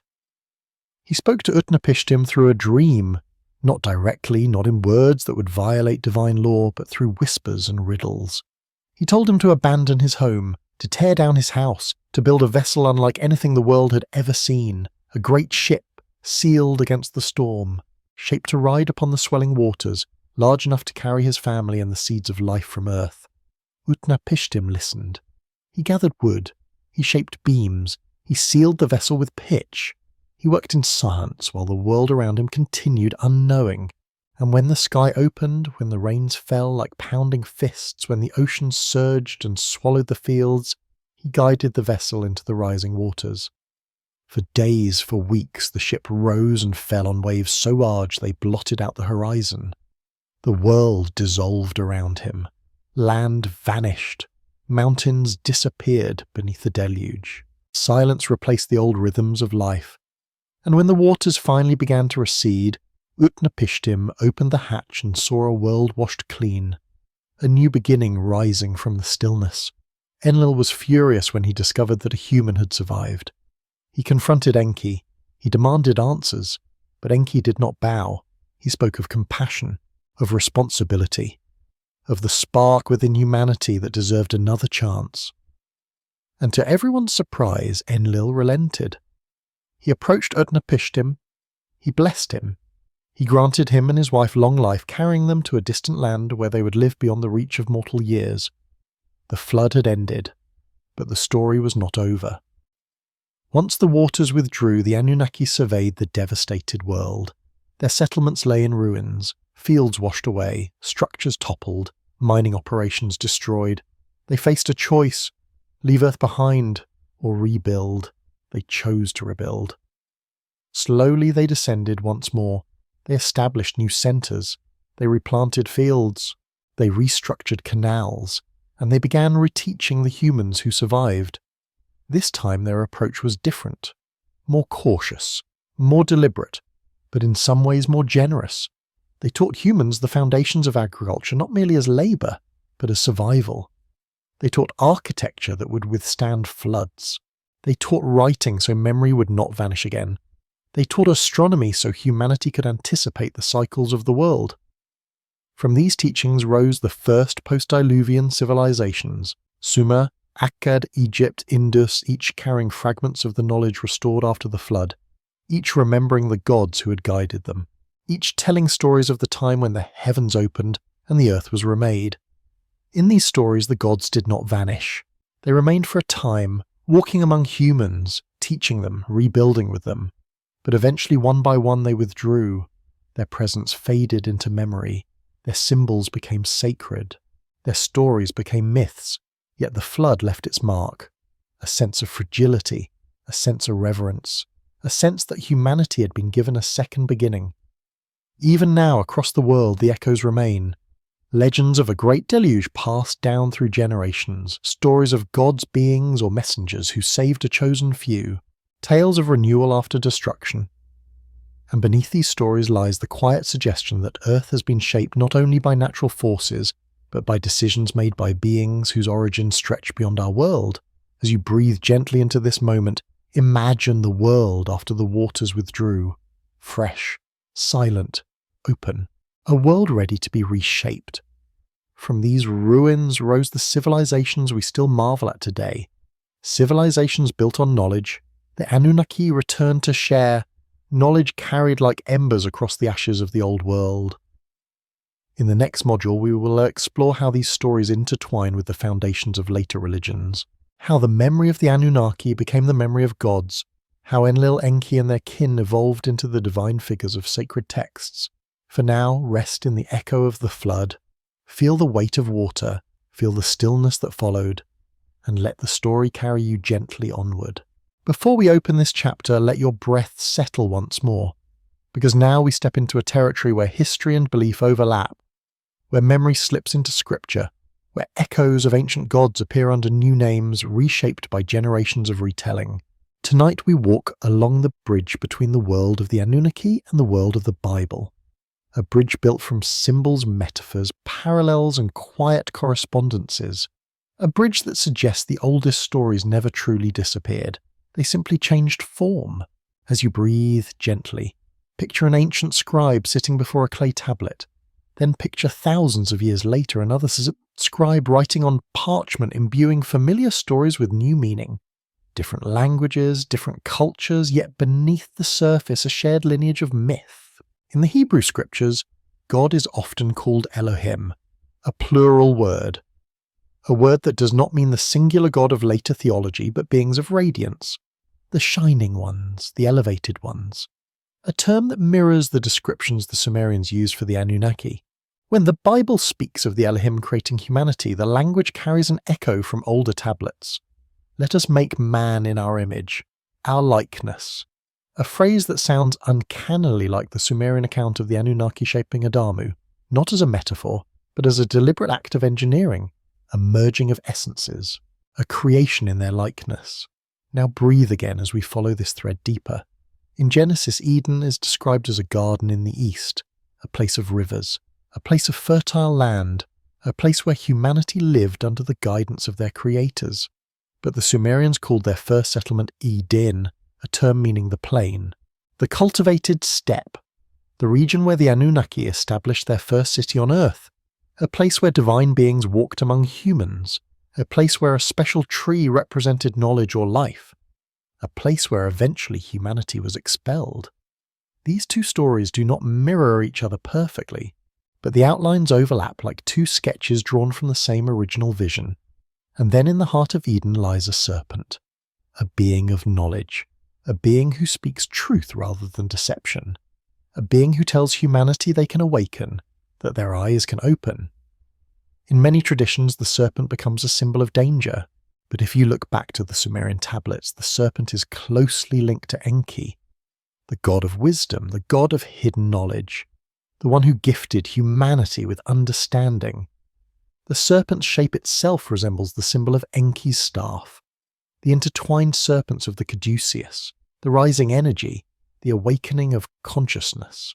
So when the serpent in Genesis encourages humanity to seek knowledge, some interpret it as a faint echo of Enki's ancient role, not an enemy, not a deceiver, but a teacher whose gift displeased the higher authority who in this parallel resembles Enlil, strict, controlling, concerned with obedience.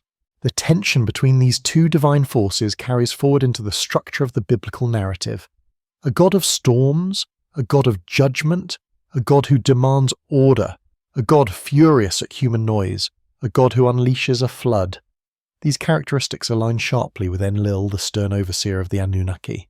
Meanwhile, the one who whispers warnings, the one who protects a chosen human, the one who offers secret knowledge, that role aligns with Enki. This pattern repeats in the story of the flood. In the Sumerian version, Enlil orders the destruction of humanity. Enki secretly warns Utnapishtim. He instructs him to build a vessel, to gather life, to survive the coming catastrophe.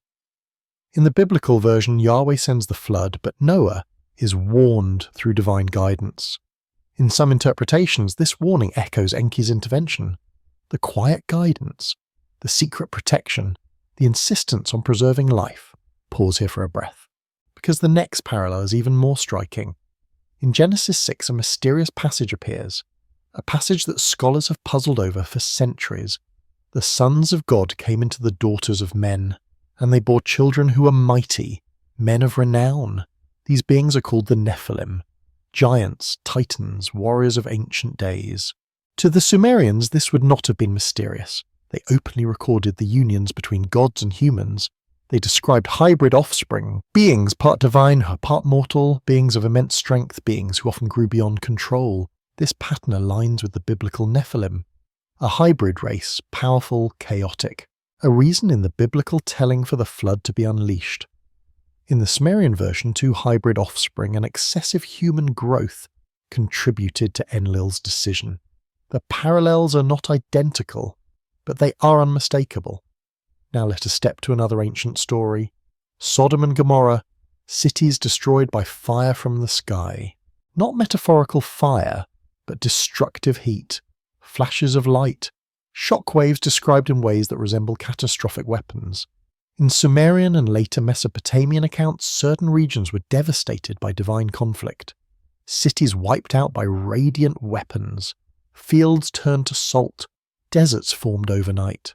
Survivors describing clouds rising like pillars, the earth trembling, winds carrying ash. The parallels between these accounts and the destruction of Sodom and Gomorrah have long been noted. Both traditions speak of places suddenly uninhabitable. Both speak of blasts from the heavens. Both speak of divine judgment expressed through overwhelming force. As we move deeper, Yahweh himself becomes a complex figure. In the earliest Hebrew traditions, he is not yet the singular all-encompassing creator of the universe. He appears as a regional deity, a storm god of battle, a god who commands loyalty and punishes disobedience with severity. This early portrayal resembles the characteristics of Enlil, a deity of authority, a deity of commands, a deity who controls by fear and respect in equal measure. Over time, Yahweh evolves, he expands, he absorbs qualities of other deities. He becomes the one and only God, singular, absolute, omnipotent, a transformation that unfolded slowly through centuries of theological refinement. But the earliest layer remains, the layer that resembles the Anunnaki, the layer carved into tablets long before the Bible was written. Even the very word Israel contains an echo. Some translate it as he who struggles with God, others as he who strives with the Shining One, the Bright One, the Elevated One, an echo of El, an echo of the radiant beings remembered across Mesopotamia. Take another soft breath, let the parallels settle gently in the mind, not as conclusions, not as doctrine, but as possibilities, as reflections, as overlapping layers of memory. Because myths do not disappear, they evolve, they shift shapes, they change names, but the core remains, the structure persists, the story endures. When you look at the Bible not only as a sacred text, but as a continuation of older traditions, something remarkable appears. A thread connecting the creation of humans, the rebellion of divine beings, the hybrid offspring, the flood, the destruction of ancient cities, the tension between a strict God and a compassionate God. A thread that resembles the story of Enlil and Enki. A thread that connects Eden to Din, the serpent to the bringer of knowledge, the Nephilim to the children of the gods, the flood to the deluge of Utnapishtim, the fire from heaven to ancient weapons of the Anunnaki. This does not mean the stories are the same, but it suggests they may be chapters of the same ancestral memory, rewritten, reframed, but never forgotten. As you breathe into this stillness, imagine the ancient world after the flood. Humans rebuilding, priests recalling fragments of older gods, scribes preserving what they could, names shifting through languages, stories reshaped for new cultures, and yet beneath every retelling the echoes remain. The shining ones, the creators, The teachers, the warriors, the judges, the protectors, the gods who once walked the earth. In the modules ahead, we will follow how these memories carried into the bloodlines of kings, how they shaped identities, dynasties, and myths of chosen people, how they formed the idea that some humans carried divine essence, a legacy of ancient unions, for now rest in the gentle tension between myth and scripture, between memory and belief, between the gods of the tablets and the God of the Bible. The story continues, and its roots run deep. Before we open this chapter, take a slow breath and feel the quiet widen around you, because now we step into one of the most thought-provoking ideas in the entire Anunnaki narrative, an idea that reframes the hierarchy of ancient beings, an idea that challenges the way we imagine God's divinity and cosmic order. Tonight, we explore a question whispered along the edges of mythology, a question that turns the familiar story inside out. Was Yahweh the God of humanity, or was Yahweh the God of the gods? To enter this question, imagine the ancient world from a higher vantage point. Not just Earth, not just humans, but the Anunnaki themselves. A civilization advanced enough to cross star systems, to engineer life, to raise cities in the earliest dawn of history. These beings, powerful as they were, still carried hierarchy, still followed laws, still revered forces greater than themselves. Even the Sumerian tablets speak of Anu as the king of heaven, of roles ranks, councils, and cosmic order. The strange and subtle idea that emerges from some interpretations is this, that the Anunnaki, for all their knowledge and power, were not ultimate, that they too worshipped. They too answered to something higher, something older, something they called by names lost to time, but which later cultures would call El, or Elion, or Yahweh. Pause for a breath. Let that possibility ripple quietly through your thoughts. If this interpretation holds even a grain of truth, then Yahweh's role becomes far more complex. He is not merely a divine figure shaping the destiny of humans. He is a force shaping the destiny of the Anunnaki themselves, a presence that existed before them, around them, above them. Some scholars point to an ancient pattern hidden in plain sight. Early Mesopotamian myths speak of cosmic decrees, divine laws older than the gods, powers that even Enlil and Enki respected, forces that governed the balance of creation. In later Hebrew tradition, we see a similar structure, a single supreme deity, one who commands legions of divine beings, one who exists beyond form and limitation, one whose authority is not regional or relational but cosmic. In the oldest layers of scripture, Yahweh is not alone. He sits among a council of divine beings. He issues commands, he judges their actions, he presides over them, and he calls himself the Most High. Ancient texts describe the stars as sons of God, beings who shouted with joy when the foundations of the earth were laid, a celestial assembly, a hierarchy, a host. If we place this alongside the Sumerian worldview, something unusual begins to align. The Anunnaki were not solitary creators. They were participants in a cosmic network, one in which they held power on earth but not ultimate authority. In this interpretation, Yahweh is not Enlil or Enki. He is the one they feared, the one they answered to, the one whose laws governed even their actions. Take another slow breath as we follow this thread deeper. Some versions of the story suggest that the Anunnaki did not simply come to Earth unchallenged.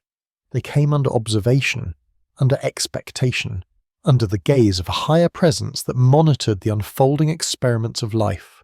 When Enki created humanity, he broke boundaries. He blurred lines between species. He merged essences intended to remain separate. To some, this was innovation. To others, violation. If the Anunnaki themselves were bound by cosmic laws, then Enki's act could have rippled upward. A disturbance in the order set by a higher deity. A disturbance that required correction. In this view, the flood narrative changes shape. It becomes not only Enlil's judgment, but a cosmic response to a breach in creation. A reaction not merely from gods, but from the god behind the gods. This is one of the reasons some interpreters place Yahweh above the Anunnakis. The biblical flood is portrayed not as a regional event initiated by a lesser deity, but as a cosmic reset ordered by the ultimate authority. And yet within this Enki still intervenes, still acts, still whispers warnings, still tries to protect what he has created. So imagine the tension from this new angle. Enki the scientist pushing boundaries, Enlil the commander enforcing order, and above them both a higher presence watching the unfolding of Earth's story. A presence that humans would one day call Yahweh.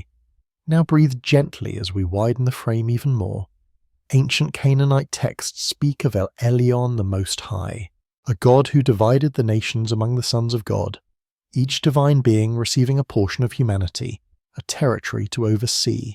In this structure, Yahweh is assigned one nation, Israel, a specific people, a specific lineage.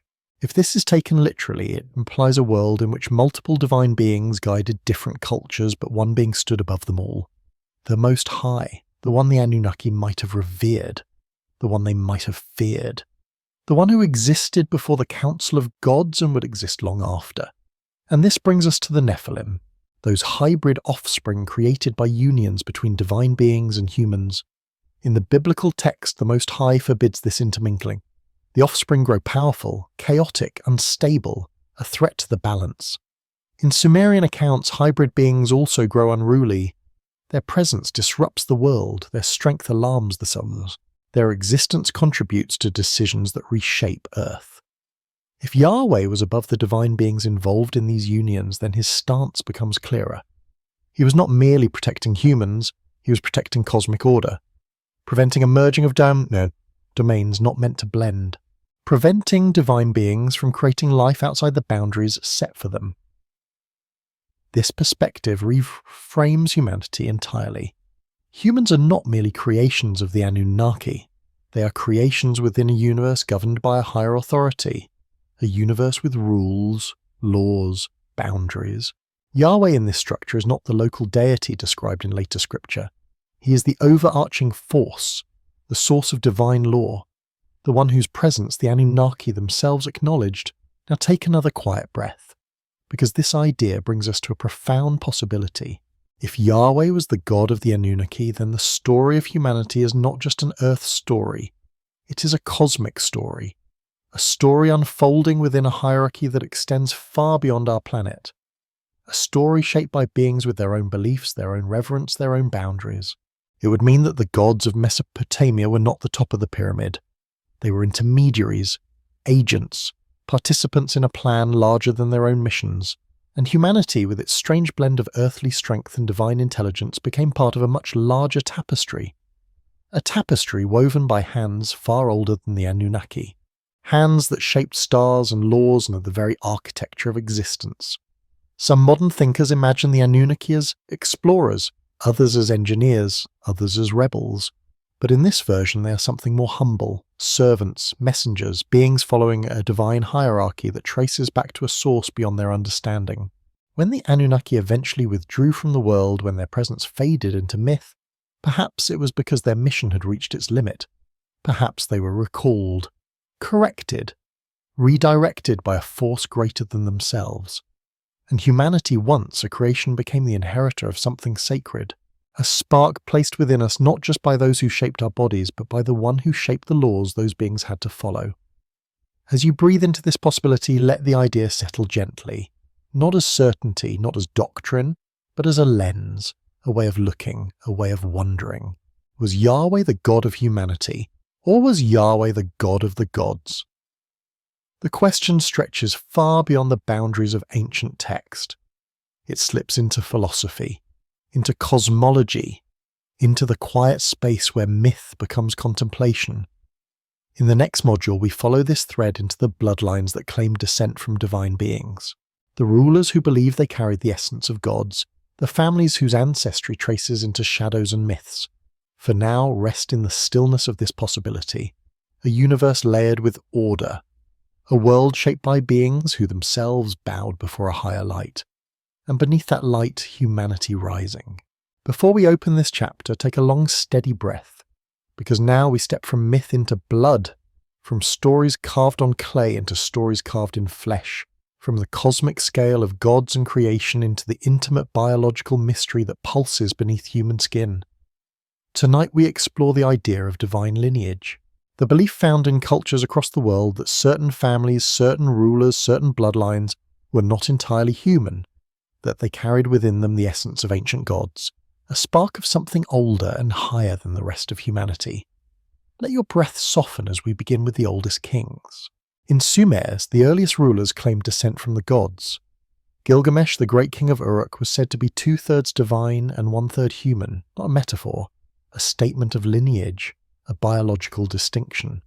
He was celebrated for strength that surpassed human limits, for vision that pierced beyond normal sight, for endurance unmatched by mortal men. And his bloodline was not unique. The pharaohs of Egypt claimed to descend from the gods as well. Every pharaoh was considered the living embodiment of Horus. Every royal body prepared for death as though returning to a celestial family, their lineages carefully guarded, their marriages kept within the family to preserve divine essence. In Japan, the imperial family traced its origin to the sun goddess Amaterasu. Their genealogies extended not into human history but into the realm of myth, their blood considered sacred, distinct and ancient. Across the world, from the Maya kings to the rulers of the Indus Valley, from the emperors of China to the high lords of the Hittites, the same pattern appears. Kingship was divine, not chosen, inherited, guarded like fire in a fragile cup. It is as though ancient civilizations understood something about blood, something they believed was precious, something they believed needed protection. Take another slow breath as we trace this idea across time. In medieval Europe, aristocratic families called themselves blue bloods. The phrase did not refer to nobility alone. It carried the deeper implication of purity, of separation from the common lineage, of bloodlines untouched by mixing. Some of these families preserved genealogical records tracing their ancestry to figures that hovered between myth and history. Giants, demigods, ancient kings whose origins were whispered, not declared. This brings us to one of the most unusual threads in the study of human origins, the question of Rh-negative blood. Most humans possess Rh-positive blood. It is the dominant trait across the planet. But a smaller subset, around 15% of the world population, carry Rh-negative blood, a blood type that lacks a protein found in almost all primates. A blood type that causes complications when Rh-positive and Rh-negative parents conceive a child. This incompatibility is strange. It functions almost like a biological firewall. Some have asked why such a trait exists at all, why a blood type would evolve that is so fundamentally different, and why it is concentrated in certain regions, most notably the Basque region between France and Spain, a population with one of the highest percentages of Rh-negative blood in the world, a population whose language is unrelated to any other, a population whose genetic markers stand apart from surrounding groups. These anomalies have sparked theories ranging from the strictly scientific to the deeply speculative. Some propose isolated ancestry, others suggest survival from an older genetic branch, and others whisper of something more unusual, a link to ancient beings whose bloodline carried traits not found in Earth's natural evolution. Take a breath again, not to accept or reject the idea, but to consider it, to let the possibility hover in the mind like a drifting lantern. The concept that Rh-negative blood represents a remnant of ancient genetic mixing is not new. It appears in fringe research, in folklore, in genealogical traditions of royal families, in whispers from cultures who believed their rulers were more than human. If the earliest kings were hybrids, children of union between humans and divine beings, then their blood would carry markers distinct from the rest of humanity. Markers that later populations protected through selective breeding. Markers that might still echo today in certain families, certain lineages, certain regions. In this interpretation, Rh-negative blood becomes not a medical anomaly, but a relic, a remnant of ancient unions, an echo of the Nephilim, a sign of genetic lines tied to the Anunnaki. Now breathe gently as we return to the royal families of antiquity. In Egypt, siblings married siblings, not due to moral laxity but to preserve purity, to concentrate divine essence, to prevent dilution of the bloodline believed to originate from celestial beings. In Mesopotamia, kings were not chosen by human councils. They were chosen by the gods. The Sumerians believed kingship descended from heaven, literally, a transfer of authority rooted in blood. a biological authorization. In China, the mandate of heaven was carried in the emperor's body.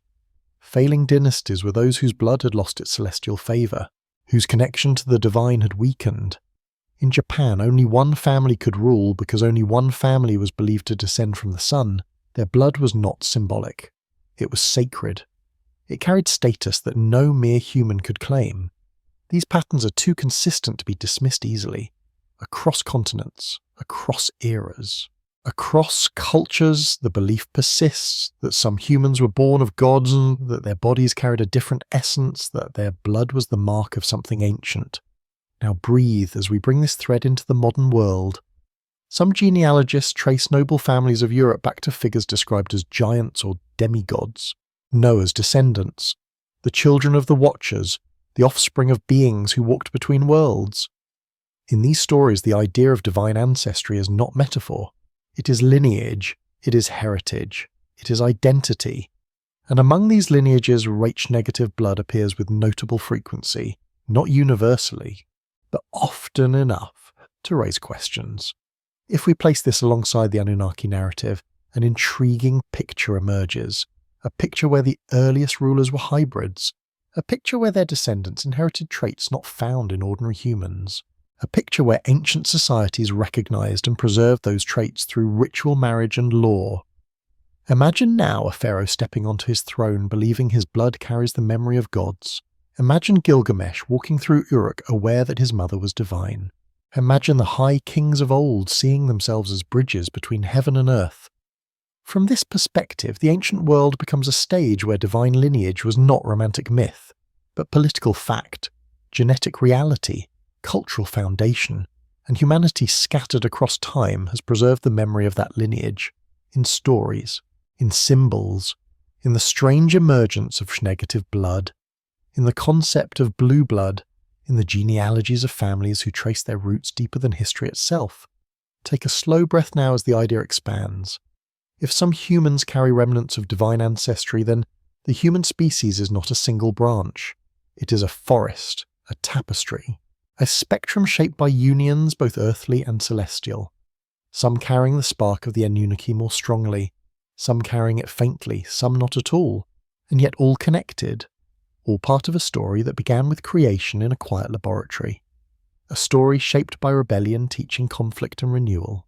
A story whose bloodlines still move through the world today. In the next module, we follow this thread into the shadows where the concept of divine lineage becomes something stranger, where it evolves into the modern myth of shapeshifters and reptilian hybrids.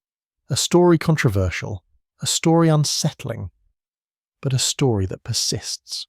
For now, breathe softly, feel the pulse in your own veins, and wonder gently about the ancient stories written in blood. Before we open this chapter, take one slow breath deeper than the last, because now we travel into the strangest, most controversial shadow of the entire Anunnaki narrative. A place where ancient bloodlines meet modern power. A place where myth, speculation, fear, and fascination blur into a single haunting idea. Tonight, we step into the realm of the reptilian hypothesis, a theory that stretches from the ancient tablets of Mesopotamia to the political stages of the modern world. Let your breath fall gently as the story begins to unfold. For thousands of years, civilizations across the world described beings with serpentine traits. Dragon kings in China, Naga in India, feathered serpents in Mesoamerica, serpent gods in Sumer, winged reptilian guardians carved into stone in Assyria. These beings were not always monstrous. Often they were wise, ancient, powerful, intermediaries between heaven and earth. And in Mesopotamia, Enki himself bore titles linking him to serpents, Lord of the Serpentine Waters, Lord of the Twisting Energy. His emblem, the caduceus wrapped in serpents, became a symbol of knowledge and awakening. For ages, these images were simply symbols, metaphors of wisdom, transformation, and primal energy. But in the late 20th century, a new interpretation emerged. A radical one. A theory proposed by the writer David Icke. He looked at the ancient serpent imagery. He looked at divine bloodlines. He looked at the concept of hybrid rulers. And he asked a shocking question. What if the serpent lineage was literal? Take another soft breath. not to judge the idea but to feel its weight. Ika proposed that some of the Anunnaki were reptilian in nature, or at least partially reptilian, a species capable of shifting between forms, a species who through genetic engineering created hybrid offspring with humans. In this telling, the ancient divine kings were not only descendants of gods, they were descendants of reptilian gods. Their power came from a legacy that set them apart from ordinary humans, a lineage preserved across time, through empires, through dynasties, through royal families who guarded their ancestry. Now breathe slowly as we follow this thread further. According to this interpretation, the elite families of the ancient world did not disappear when those civilizations fell. Their bloodlines continued, flowing beneath the surface of history, passing from dynasty to dynasty, from throne to throne, from crown to crown. And when monarchy waned, the bloodline did not vanish. It adapted, moved into institutions of power, financial houses, political families, secretive networks that shape the decisions of nations. This is where the theory becomes unsettling, because it suggests that behind kings, behind presidents, behind influential figures lies an ancient lineage woven into humanity but distinct from it, a lineage that quietly guides global affairs, not openly, not dramatically, but through influence, through wealth, through generational power. This network, in Ic's view, maintains control not through kindness but through manipulation, by shaping public emotion, by cultivating fear, by encouraging conflict when unity grows too strong, by steering humanity into cycles of tension that prevent collective awakening. War, crisis, famine, economic collapse, pandemics, not random events but tools of control, tools designed to keep humanity disoriented, dependent, distracted. Whether one believes this literally or symbolically, the idea has a strange resonance, because history is shaped by the recurring patterns of upheaval, and power often gathers not in the light, but in the quiet shadows behind the visible world. Take another breath now as we explore the symbolic side of the theory. Some see the reptilian archetype not as a literal species, but as a metaphor for cold predatory intelligence, a mindset oriented around dominance rather than empathy, control rather than compassion, hierarchy rather than harmony. The reptilian brain, in neurological terms, governs survival, aggression, territory, fear. From this perspective, the reptilian bloodline becomes a symbol of a ruling class that prioritizes power above all else, a psychological lineage rather than a biological one. But the ancient symbols complicate the picture again, because the serpent in myth was not always a figure of fear. In many cultures it represented awakening, knowledge, rebirth, a bridge between earth and the divine. So the narrative divides into two paths. One sees reptilian lineage as a force of control, the other sees serpentine symbolism as a force of wisdom. Both paths wind through the human story. Feel your breath steady as we look at the heart of the theory. If the Anunnaki carried reptilian traits, and if some of their unions with humans produced hybrid offspring, then the rulers of ancient civilizations may have believed they truly carried divine blood. Blood that needed protection. Blood that justified their power. And if those bloodlines continued, if they migrated into modern families of influence, then the idea of ancient hybrid ancestry becomes a lens through which some interpret the global structure of power not as random, not as democratic, but as inherited. A world shaped by the quiet persistence of old blood, old alliances, old instincts. From this vantage point, the modern world becomes the final chapter of a story that began with the Anunnaki shaping humanity. A story where some humans carry a spark of ancient divinity, and others carry the weight of ancient subjugation.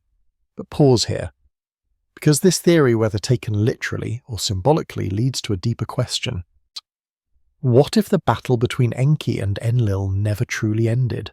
What if their ideological descendants still exist today?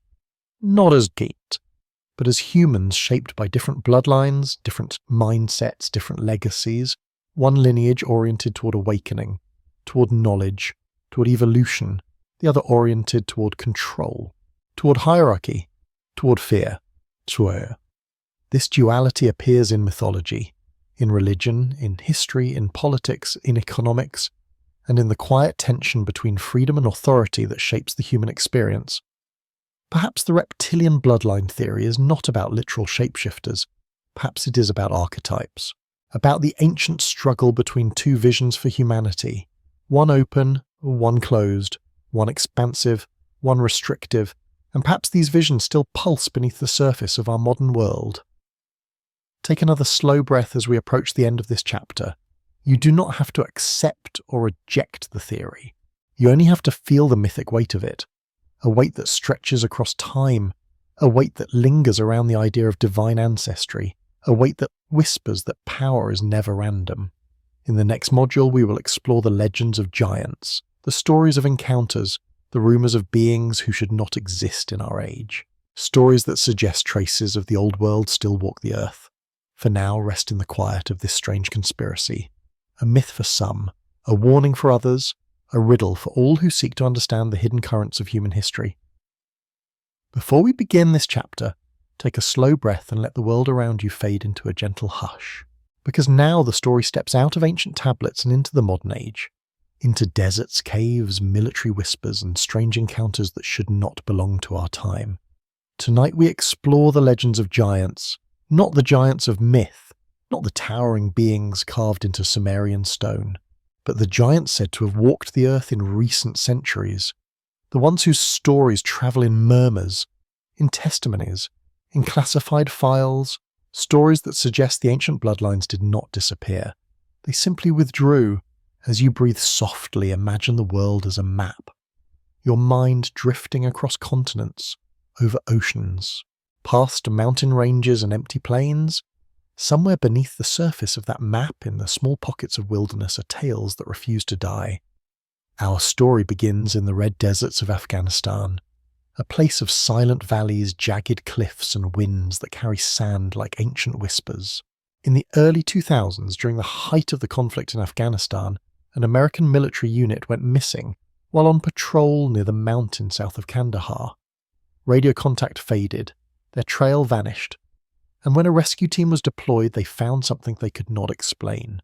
The story that emerged comes from the testimony of a soldier. Calm, detailed, measured. He described approaching a cave mouth stained with marks that looked disturbingly fresh. Inside the darkness they saw bones, shattered armour, fragments of communications equipment, and then something stepped out. A figure nearly 12 feet tall. Red hair flowing in thick strands, pale skin, eyes burning with a strange, predatory intelligence. It moved with speed that contradicted its size. A giant armed with a spear thicker than a man's arm. The encounter erupted into violence, shouts, gunfire, a struggle that lasted seconds but felt stretched across entire breaths. The giant fell, but the soldiers were shaken. The body they claimed was taken by helicopter. Wrapped, secured, vanished into military custody. No official record exists, no acknowledgement. Just the testimony of a handful of men whose voices tremble when they recall what they saw. Some called it fantasy, some called it delusion, but the details held consistency, and the story spread because it touched something embedded deep in human memory. Red-haired giants, the very trait associated with the Nephilim of ancient texts, the very feature found in legends across the world, from Ireland to the Middle East, from Native American tribes to the ancient writings of the Hebrews. Take a breath as we travel to North America, to a very different desert, to a cave hidden in the Nevada landscape, a cave known as Lovelock. Long before Europeans arrived, the Paiute people of Nevada carried an old story. A story of a race of red-haired giants that lived in the region. Giants who were aggressive, giants who terrorized the tribes, giants who were eventually forced into a cave and burned alive by the United Tribes. For generations, this was dismissed as folklore, a tale passed down to explain ancient hostilities. But in the early 20th century, guano miners exploring Lovelock Cave found something shocking. Bones. Massive bones, skulls larger than any known human, jawbones that fit around a grown man's face, strands of red hair preserved in the dry cave air. Archaeologists recovered artifacts as well. Sandals sized for feet twice as long as a normal man's. Tools that required hands far larger than ours. Bones with healed fractures suggesting beings capable of surviving immense physical damage. Some of these remains were catalogued, some were displayed, but many disappeared. transferred to institutions, misplaced, forgotten, or locked away where public eyes could never see them again. Skeptics argued contamination, misinterpretation, myth-shaping perception. But the Paiute stories existed long before the bones were unearthed, and that alignment between legend and discovery lingers like a question. Now breathe again as we drift toward the lush jungles of South America. In Ecuador, miners uncovered enormous skeletons buried beneath layers of undisturbed earth. Some measuring 8 feet, some 10, one rumoured to exceed 12. Bones so large they were taken to museums and studied by local researchers. The weight of the remains shocked scientists who off the record admitted the bones did not match known human proportions. Across the Andes, stories persisted of giants who once walked the forests, some peaceful, some violent, some worshipped, some feared. These tales form a pattern that stretches across continents, a memory too widespread to have emerged independently, as though ancient humanity once lived beside beings who stood taller, lived longer, and carried a presence that blurred the line between human and divine. The Bible describes giants in the land of Canaan, the Anakim, the Rephaim, being so tall that ordinary humans seemed like insects beside them. The Book of Enoch describes a race of giants born from the union of divine beings and human women. Giants who grew too powerful, giants who consumed too much, giants whose presence led to the catastrophic flood. Sumerian mythology describes beings of immense stature, descendants of gods and mortals, warriors, kings, builders of early cities. Greek mythology speaks of the Titanomachy, the war of giants and gods, a clash remembered through symbols but rooted in something older. Every culture remembers giants, and almost every culture ties them to divine ancestry, to hybrid bloodlines, to beings who should not exist within the bounds of human evolution. Take another soft breath as we return to the modern sightings. In the mountains of Afghanistan, local tribes spoke of red-haired giants long before the military encounter. Stories passed down for centuries. Stories of enormous beings who stalked the high cliffs. Beings with strength beyond human measure. Beings feared not as monsters, but as remnants of an older world. In the American Southwest, tribes told stories of giants devouring their people. Stories of warriors confronting beings as tall as small trees. Stories of bones buried beneath the sands. In the Ohio River Valley, mound builders left behind skeletons of unusual size. Newspapers from the 19th century record dozens of discoveries. Bones 8, 9, 10 feet tall, some with the double rows of teeth, some with skulls elongated in unnatural ways. These reports faded over time, dismissed as errors, ignored as exaggerations. Yet they appear again and again in the archives of small-town papers, quite forgotten but consistent. What does all this mean?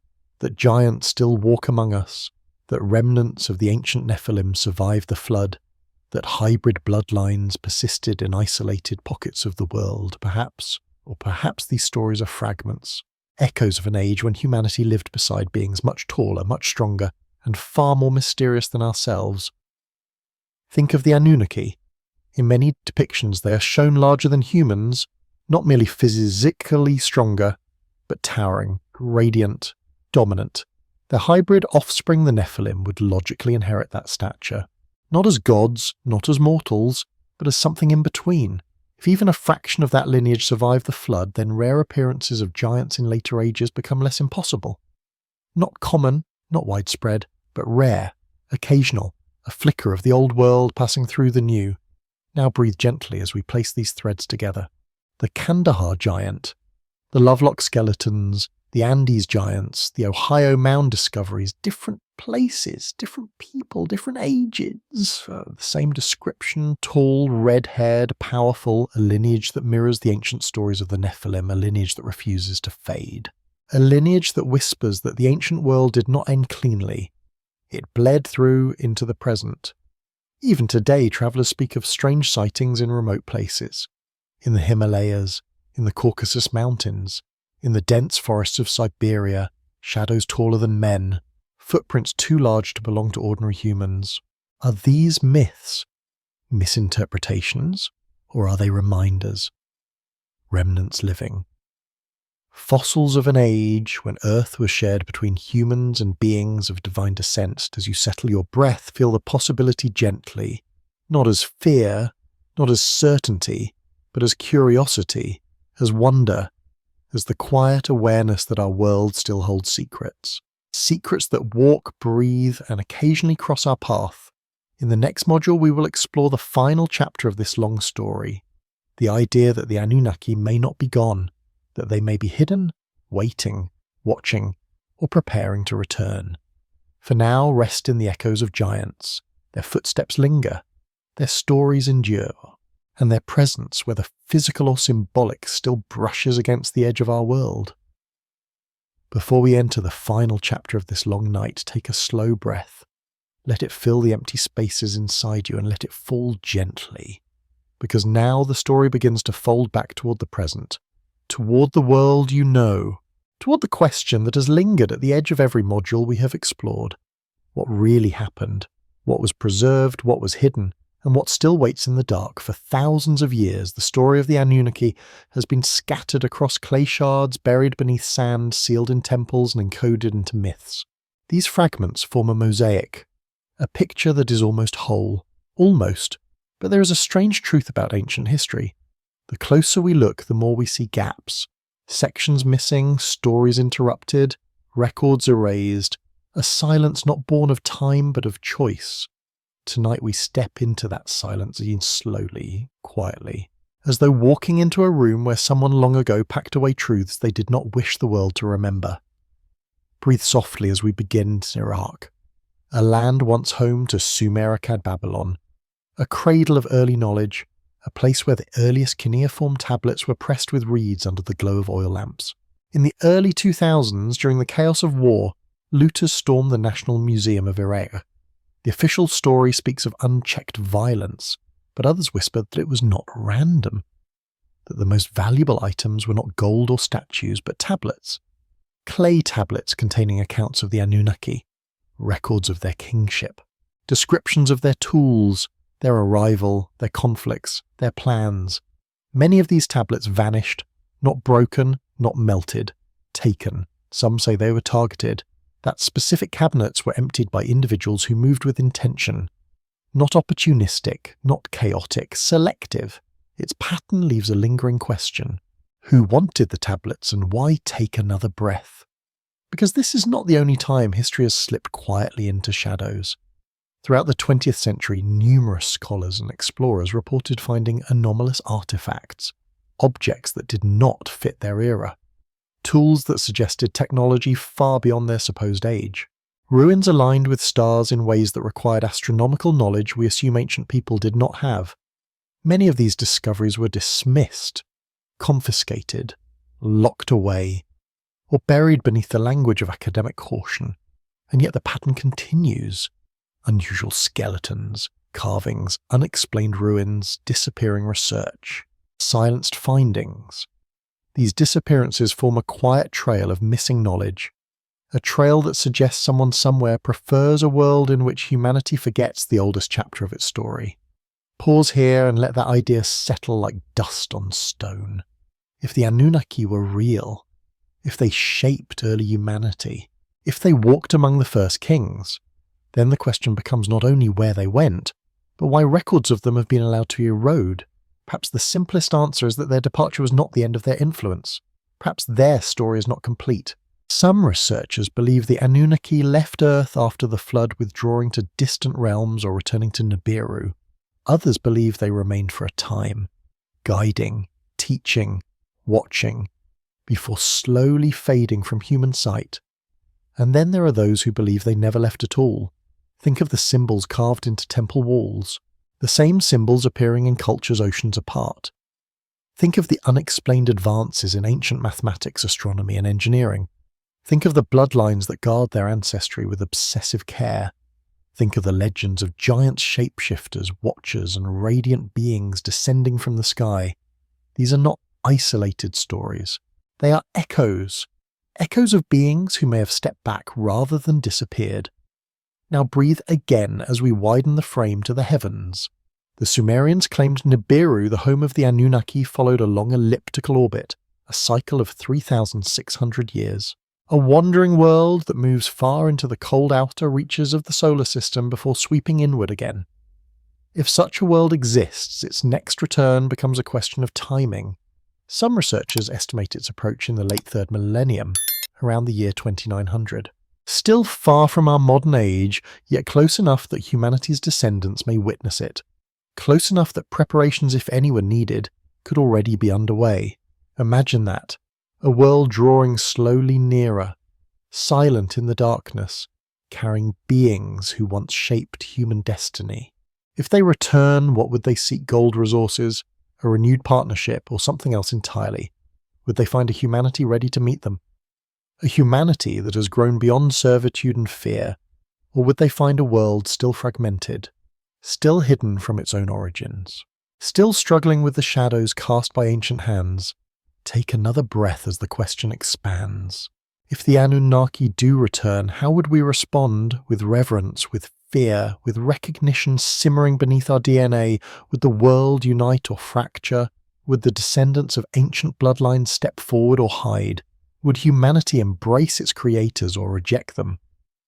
These are not questions with answers, not yet, but they shape the horizon of possibility, the quiet awareness that the ancient story may not be finished, that the past may reach forward into the future. Now step back in your mind, look at the entire sweep of the story we have travelled tonight, from the slow dawn of human evolution, to the arrival of gods from a distant world, to the creation of humanity in a sacred laboratory, to the minds of Absu, to the teachings of Enki, to the judgments of Enlil, to the flood that reshaped the world, to the rise of civilizations, to the echoes in scripture, to the bloodlines that carry ancient memory, to the giants that linger in remote corners of the world, to the modern whispers of concealed history. The story is vulnerable, cosmic, yet woven into the very fabric of human identity. And perhaps the most haunting truth is this: we only know a fraction of it, a sliver, a shadow. Most of what happened was never recorded, or was erased, or lies buried beneath layers of sand and secrecy.